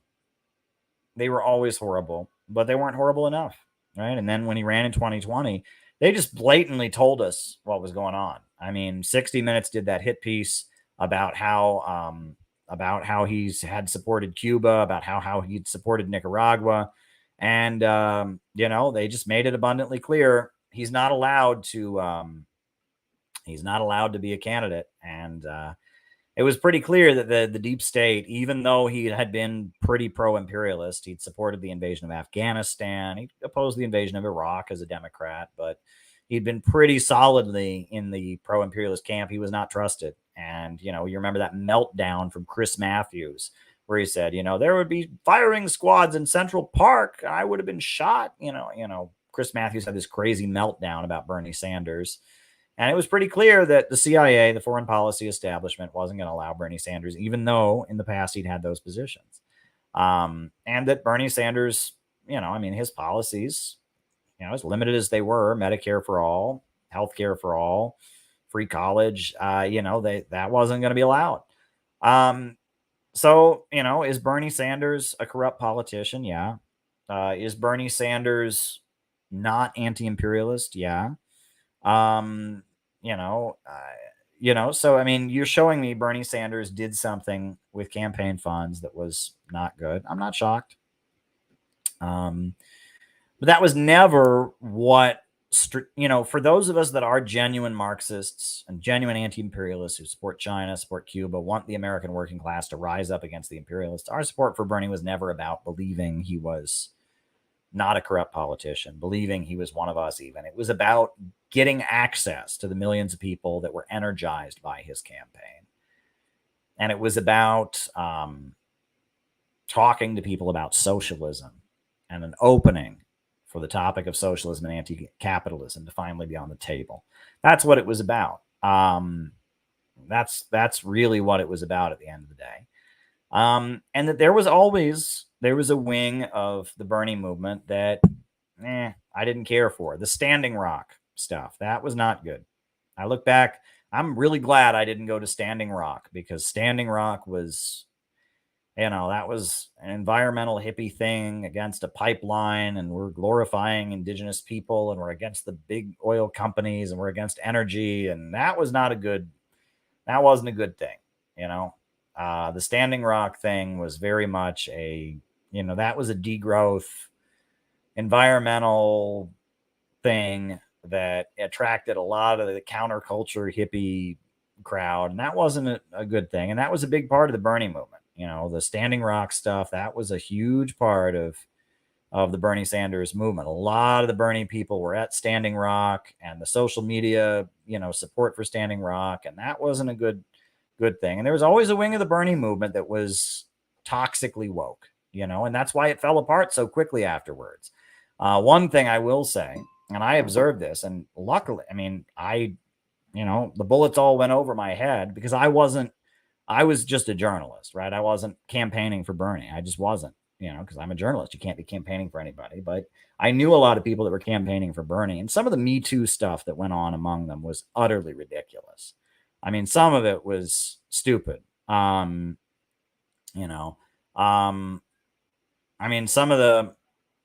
of the Me Too stuff that I saw among Bernie people was ridiculous. There's a lot, you get young people together that are social media personalities. Somebody sends flirty messages to somebody else, and then they leak them on the internet. This pervert messaged me. Oh, come on. And I saw a lot of that, just this toxicity, and especially among the Bernie personalities, there was a lot of, ooh, you're gross. I mean, there was just a lot of, not legit Me Too stuff that went on, right? Not legit Me Too that went on. There's legit Me Too, obviously. Bill Cosby, That happened. You know what I mean? Weinstein, Epstein, these things happened, right? But there was a lot of BS Me Too that went on. Speaking of which, while we're on this topic, right? I think there's a clip I've wanted to show on here for a while, because I wanted to show it to you as like a bad example, right? Because this is important, right? This is important, and I would like you to see this.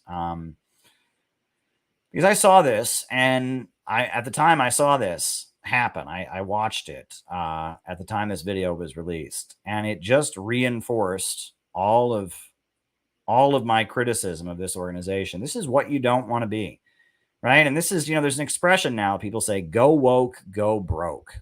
Right? Have you ever heard that? Go woke, go broke. Well, it's a very true expression, right? If you just go along with whatever the wokest crowd is saying, your organization is going to fall apart, right? You can't build a genuine revolutionary organization on the basis of wokeism. You cannot do it. Wokeism will break you, right? And there's just no way around it. Wokeism will break you. It will break you as an organization. And I believe it's this talk I have here. I believe it's this one. If I'm not mistaken. Let me see. Right. Right. Is it this one? Is it this one? Maybe it's not this one. Huh. No, it's not this one. Maybe it's a different one. But there was a talk I wanted to show that just kind of is a great example of what one should not do, and just the wrong approach to this kind of policy. And it really kind of gives voice to go woke, go broke. And I'm trying to find this clip, and I'm not seeing it. So maybe I'll have to play it another time. But maybe this can be a topic. I'll prepare it as a topic for another event. But essentially, if you're tailing wokeism, if you're tailing the movement, you're in the wrong spot. So, alrighty. So those are the two Rumble rants that we've had so far. It was about Bernie Sanders and about Pearl Harbor. So now I'm going to start answering super chats and Rockfin. Right? So, all right. First super chat. The treaties that Scott Ritter helped negotiate saved the earth, says John McCarthy. You are correct, sir. You are correct. The Clear Skies Agreement, all of that. I mean, what Scott Ritter did towards the end of the Cold War saved humanity. And Scott Ritter is such an important person. And the fact that he's now an anti-war voice shows how important he was. So there you go. Yeah, I mean, Scott Ritter is a hero, and look what they've done to Scott Ritter, right? And I swear, people just can't get it through their heads that every anti-imperialist voice is going to get smeared. You don't become an anti-imperialist in the center of the empire if you want it to be easy. And, if you can't get through your head that anybody like Scott Ritter, anyone, who becomes an outspoken anti-imperialist voice is going to get their name run through the mud. And if you're going to be an anti-imperialist, you have to still work with them anyway. If you can't get that through your head, you're not meant to be here. Because look, what they've done to Scott is despicable. Look at the details, right? Look what they did to Scott. Scott did not harm anyone. He did not harm anyone. He was tricked into having a conversation, and look at the details of the case. It's ridiculous. So there we go. Justin Watson has been working on a message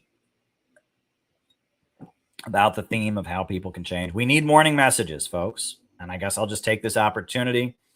I will take this opportunity to remind people, tune in every morning. Every morning we have another morning message from the Center for Political Innovation. Start your day with revolutionary hope and optimism. Every single day we have a morning message on the CPI YouTube channel. Every single day, not every weekday, Not every Thursday or Tuesday, every single day. Every single day, we have a morning message on the CPI YouTube channel as a service to our members to help people start their day with revolutionary hope and optimism.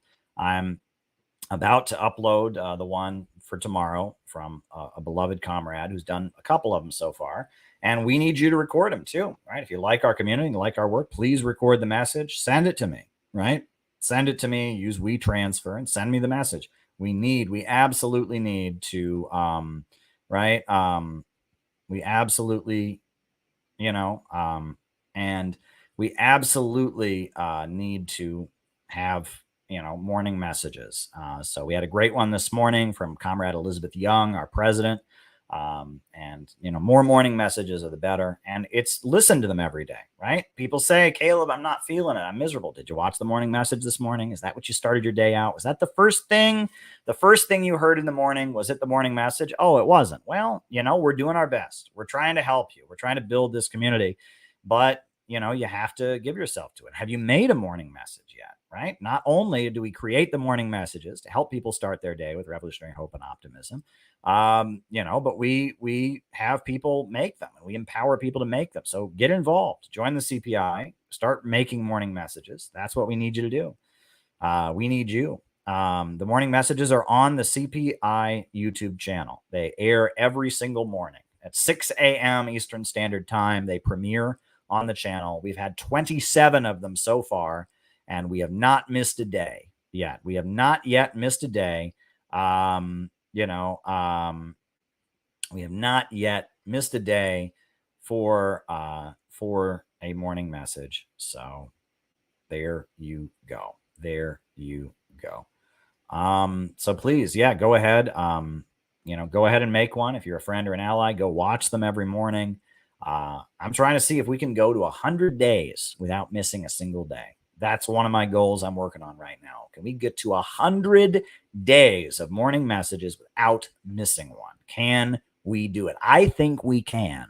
I think that we can do it. But it's not easy. It's not easy, right? We got one to upload tomorrow, and then I don't know what the one on Sunday is going to be, but hopefully somebody sends me one tomorrow or the next day or tomorrow. Or else I'll have to make it or whatever. I need more messages. I urgently need more messages, and it doesn't take long to record a 5-minute video. So please send us a message. All right. Next, what's happening in China? Biden says they're having economic problems. Well, look, let me just say this. My whole life, I have been hearing that China is about to fall. It's about to collapse. It's about to fall apart.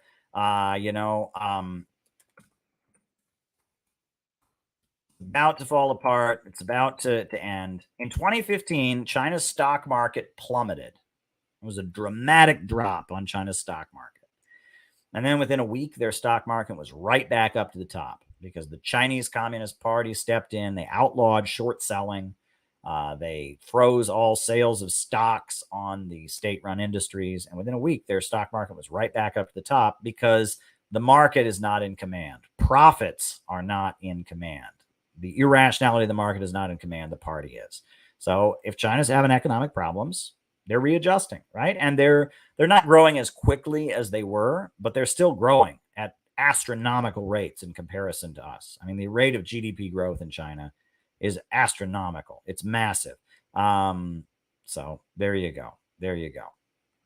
What's a Proudhonian mutualist? Proudhon wrote The Philosophy of Poverty. He was a utopian socialist. He believed in, he had like these model communities that he drew up for kind of cooperative communities where the, people would share the proceeds of their labor. And it was kind of a utopian scheme that was very popular. And it was a popular voice, and Marx wrote a critique of him that was called The Poverty of Philosophy. It is one of the things that I just can't wrap my head around when people say, oh my God, I can't believe Caleb wrote a book about bread tube. That's crazy. Like, no socialist would ever write another book about another socialist. Yes, they do. They do that all the time. All the time. All the time. The whole history of the Marxist movement. The whole history of the Marxist movement is the polemic.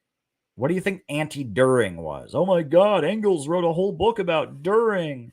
Oh my God, Marx wrote a whole book about Proudhon. Yes, Marx wrote a whole book about the Goethe program. They must be in his head rent-free. Oh my God. I mean, it is what it is. Thoughts on the Free Papua movement? I am not familiar with that. Is that about Papua New Guinea? Is that like a separatist movement that exists there? I haven't followed that. I don't know my politics in the Pacific well enough. I just don't know enough about it. There you go. I mean, I just don't know what to say. American Internationalist, I appreciate you asking the question, and I appreciate the super chat, but I just don't know enough about it. All right. Can you talk about Niger, ECOWAS, France, and uranium? Well, Niger supplies France with the majority of its uranium. Niger's government was very much in the pocket of the French. Now we've had the military of France, of Niger, take power and declare that it is resisting colonialism. It's cut off the uranium supply to France. And it's talking about the history of colonialism and how Africa has been oppressed. It's supporting Russia. And so now there's talk of possibly a military intervention to remove the military from power. And honestly, this is a very scary situation. World War III could break out in Africa, and de-escalation is what is needed right now. We need de-escalation very, very much, right? And look, Africa is asserting its independence. Russia is taking an Africa pivot. I mean, you look at RT, we do have a lot of Africa coverage, and they just had the Great Africa Conference, and a lot of African countries have a very close relationship with Africa, with Russia, and China, and the Belt and Road is also very influential in Africa. So, Africa is a place where anti-imperialism is growing. People are being lifted out of poverty, and a lot of great things are happening in Africa right now. But a huge, ugly civil war could wash that all away. And yes, we support countries being more independent. We support economic development. But we also, we don't want it to escalate to the point that people are going to just get killed in mass, right? The uprising, the coup in Niger, took Niger in an anti-imperialist direction. I mean, there's no way to deny that. French colonialism got the boot. And the French, domination, got the boot, and Niger asserted its independence. And that's something we can be happy about. But we want to de-escalate. We don't want all the countries in that region to all get involved and it to get really ugly. So there you go. There you go. All righty. All righty. I believe Marianne Williamson's students use the term New Thought for their theology. Well, it's probably descended from it. New Thought goes way back. But Marianne Williamson, she is a fairly new figure. I mean, new in the sense of, I think it's like in the 90s, she really started to become famous. It was Oprah who made her famous. But, she promoted A Course in Miracles, which is a very strange spiritual book that's widely promoted. A Course in Miracles. She had books on weight loss. And, there are various aspects. She's taught a lot of different things. It is kind of self-help, but it's rooted in this kind of spiritualism. And, I'm not, look, I will say this about Marianne Williamson. Couple thoughts since we're on the topic of Marianne Williamson. Jimmy Dore, he debated her, and, he pushed her on the anti-imperialism, on the war in Ukraine, on the vaccine, on a lot of things. And she didn't appreciate him. And Jimmy, kind of pushed her, and he had, it was very good to watch. Marianne Williamson's not an anti-imperialist. She tries to have it both ways. She tries to do the hippie peace and love thing, but she still buys the mainstream media narrative about Russia, and she's scared to not buy it. And that's what came across in the interview. She's not willing to be full-on anti-establishment, that she's got enough ties to the establishment that she's afraid of losing. That's what came across, right? And that's, I was never a Marianne Williamson supporter. I'm really glad that members of CPI have confronted her about Uhuru, and it'd be really great if she could come out and support the Uhuru movement, because they are under attack by the government, and we need to do everything we can to not see them go to prison. So that's important. But, at the same time, Marianne Williamson has her flaws. One thing that is bullshit is this complaint by her staffers, right? That is bullshit. It's just bullshit, right? And it's like, somebody paid off a bunch of her staffers to say, oh, she's an asshole. Like, who cares? Right? I mean, first of all, like, we don't even know that any of that stuff is true. Second of all, like, is that a reason not to vote for somebody? I mean, it's just childish character assassination, right? And, it's, I saw that and it was just idiotic. And, it's just sad, right? This is how cancel culture works. This is how politics works. If you don't like somebody, you just smear them, and it's just like, that's not, I just saw that and that's just bullshit. It's pure bullshit. And, if you're not going to vote for Marianne Williamson, if you don't like her for a political reason. Don't like her because they got a bunch of her staffers to sign a document, say that she's the Wicked Witch of the West. Again, if you work with people in a presidential campaign where the stakes are high and all of that, people's toes are going to get stepped on, people's feelings are going to get hurt. I could write a book about a lot of things that have been done to me over the years, right? So there you go. All right. Reverend Johnny Coleman, a respected black pastor in Chicago, taught New Thought Christianity and often had Marianne Williamson lecture at her church. I've never heard of Johnny Coleman. That's something new, John. You know Chicago well, right? John, you have been doing political stuff in Chicago for a really long time. It's an honor to have you as a member of the Center for Political Innovation because you know the history of the politics in that city, which the politics of Chicago, I mean, that's where Minister Farrakhan is. That's where Obama was before he became a senator and eventually a U.S. president, right? And that Chicago, I mean, that was going to be the capital of Soviet America in William Z. Foster. That's what he wrote about. So, we can, we can recognize what an important city that is. And I'm glad all of this. I know nothing about Johnny Coleman. I know nothing about him. Nothing about Johnny Coleman, but that's interesting, right? There you go. All righty. All right. Can you contextualize what's going on in South Africa? Well, look, there was a chant. It's the whole thing is dumb. Okay, so the Economic Freedom Fighters are a party that broke away from the South African National Congress, right? The African National Congress is like a coalition, like a big tent party that the Communist Party of South Africa formed. That's what Nelson Mandela was part of, etc. And they, South Africa is not a socialist country. They haven't delivered on a lot of their promises. So a few years back, Julius Malema broke away and he formed the Economic Freedom Fighters. And they're, they have basically the same platform as the ANC, but they actually want to carry out land redistribution. They're talking a little more radical game. They call themselves Marxist-Leninists, great.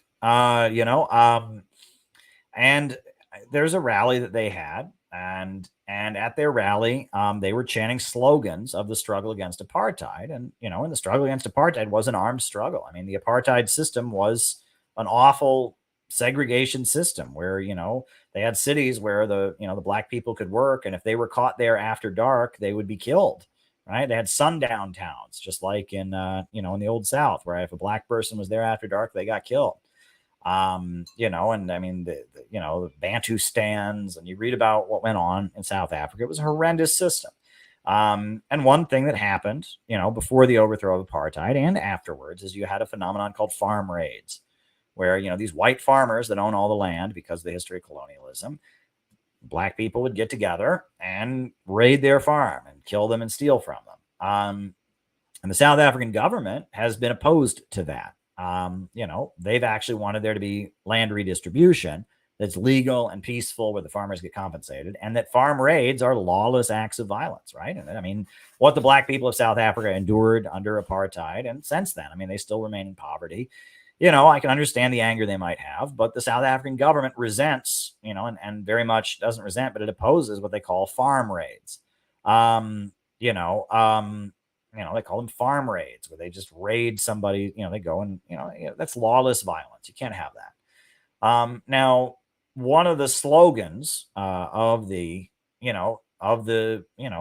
South African, movement, the movement to end apartheid in South Africa and all of that, they did chant slogans like "Kill the Boer," right? Well, the Boer were the colonizers, right? I mean, that was their oppressors, right? And they chanted that and stuff. So some of those things were chanted, but the South African government, the only land redistribution they want is legal land. They want it to be the farmers get compensated. They don't want farm raids. illegal farm raids where people terrorize, white farmers. They don't want that because that's mob rule. That's mob violence. That's extra legal and it's not good for anybody. Right. And we're the same way. We don't advocate, people just going out and being violent and all of that. We advocate a peaceful transition to socialism, the implementation of a socialist economic system legally. Right. So, the fact that at their rally, it was a beautiful rally in terms of the aesthetics, with the crowd and the red berets and all that, which is why we do that at CPI. We're all about the aesthetics, right? People get mad at us. Like, do you want our events to be boring? Some people in particular who just can't stand that we sing at our events, we chant at our event. Like, do you want us to have boring events where everyone just goes there and is bored and then goes home? Like, no, we work really, really hard to create an atmosphere. This is one thing. I'm working on this new book now. I'm not going to give away too much of it, but right, when you're talking about Marxism and you're talking about economics, right, that kind of thing is very straightforward. Right. In mathematics, 2 + 2 = 4, no matter how you feel about it, no matter what vibe it gives you, no matter how you feel about it, 2 + 2 always equals 4. When you're talking about economics and economic policy, when you're talking about the dynamics of the struggle and the balance of forces, you have to be empirical. You have to be able to set clear measurements about what you're talking about. When you talk about, is a country socialist or capitalist, it can't be based on your feelings. It has to be about, well, are the means of production owned by here? You have to have real measurements, right? However, when you're building an organization, a group of people who are dedicated to giving the whole of their lives to a revolutionary movement, that is a very spiritual thing. And that is a very emotional thing. And that is, and things like aesthetics and things like how people dress, things like the feeling people have when they come to an event, all of that's really important. Right. And what I see, and in this book I'm writing, it's really coming across, is that when people deny that, when people say, well, I'm just a materialist, the spiritual aspect asserts itself. But they're not in control of it. You can't not be religious, right? Even the most ardent atheist is religious in some way. Religion is a feeling, right? Religion is not mathematical. Religion is not calculated, right? Religion is a feeling. It is a spiritual feeling that one has. It's an emotion. It is, and everyone has some kind of spirituality, some connection to the spiritual plane. And when you deny that as a movement, you can deny it all you want, but it's still there. And what I observe is that there are a lot of communists who deny that they have any spiritual aspect, who insist that they are purely materialist. But if you look at their beliefs about communism, they're loaded with religious undertones. There's a lot of assessment of events and countries and movements that's about, this makes me feel this way. This gives me this vibe. And if they're not religious at all, they shouldn't have those feelings. But the thing is, there's a place for those feelings. And those feelings exist when you're building an organization. You have to make people feel passionate about it. You have to make people feel connected to each other. You have to create feelings of solidarity and joy. So those feelings are necessary when you're building an organization. But when you're assessing world events, you have to do it in a more material and cold and calculated way. My support for Russia and Ukraine is not based on how it makes me feel, because if I turned on CNN, they're going to make me feel like Russia's bad, right? You cannot assess world events. You cannot assess the economy and where it's going based on how you feel. You can't do that. However, you can assess the future of an organization by how people feel. Look, you go to an organization's conferences. Is there energy there? Are there young people there? Are people excited about it?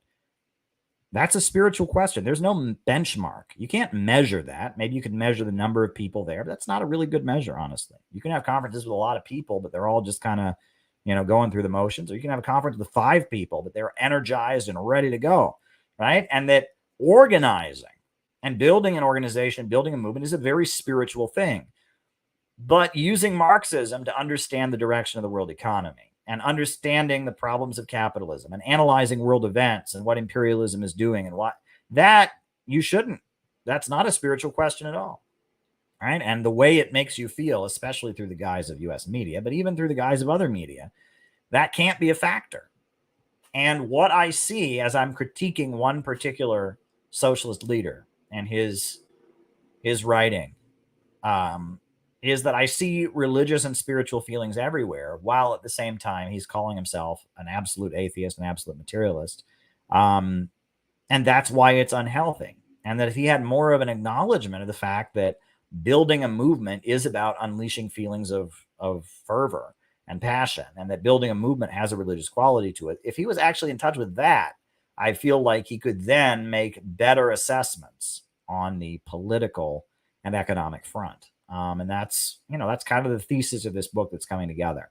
I'm using a political leader in the United States right now to make a point. It's a polemic, right? We're doing what Marxists always do. We're teaching through polemic. And that is becoming one of the main points of the book, which is that even though he claims to be, well, anyway, I'm repeating myself. All right. Last super chat that I have at this point is Farrakhan violin concert was at Johnny Coleman's church. Neat, right? Excellent. That's great. Farrakhan, I know he plays the violin beautifully. And I know he's also a Prince Hall Mason. He's involved in the Prince Hall Masonry. So, yeah, I've always looked up to Minister Louis Farrakhan. I always have. Is he a person who's never said anything I disagree with? Well, obviously, I disagree with him on many points. But I could listen to Farrakhan talk all day.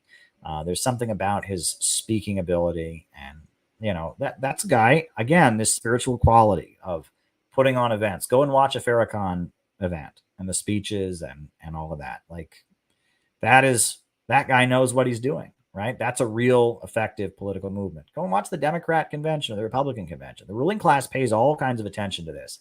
And communists don't. Communists, as a rule, they don't. I've been to so many communist events of just speech after speech, people with these angry looks on their faces reading their paper out loud. You can't do that. Right? If you're going to build a serious political movement, you have to pay attention to aesthetics and emotions, and you have to pay attention to these kind of things. And there's this arrogance that says you don't, and I vehemently disagree with it. So there we go. All right, folks, I'll be back probably tomorrow night. So yeah, there you go. All right, putting on the closing music.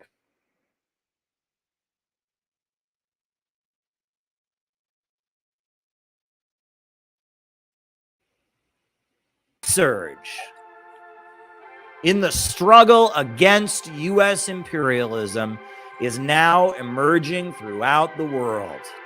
Ever since World War II, U.S. imperialism and its followers have been continuously launching wars of aggression.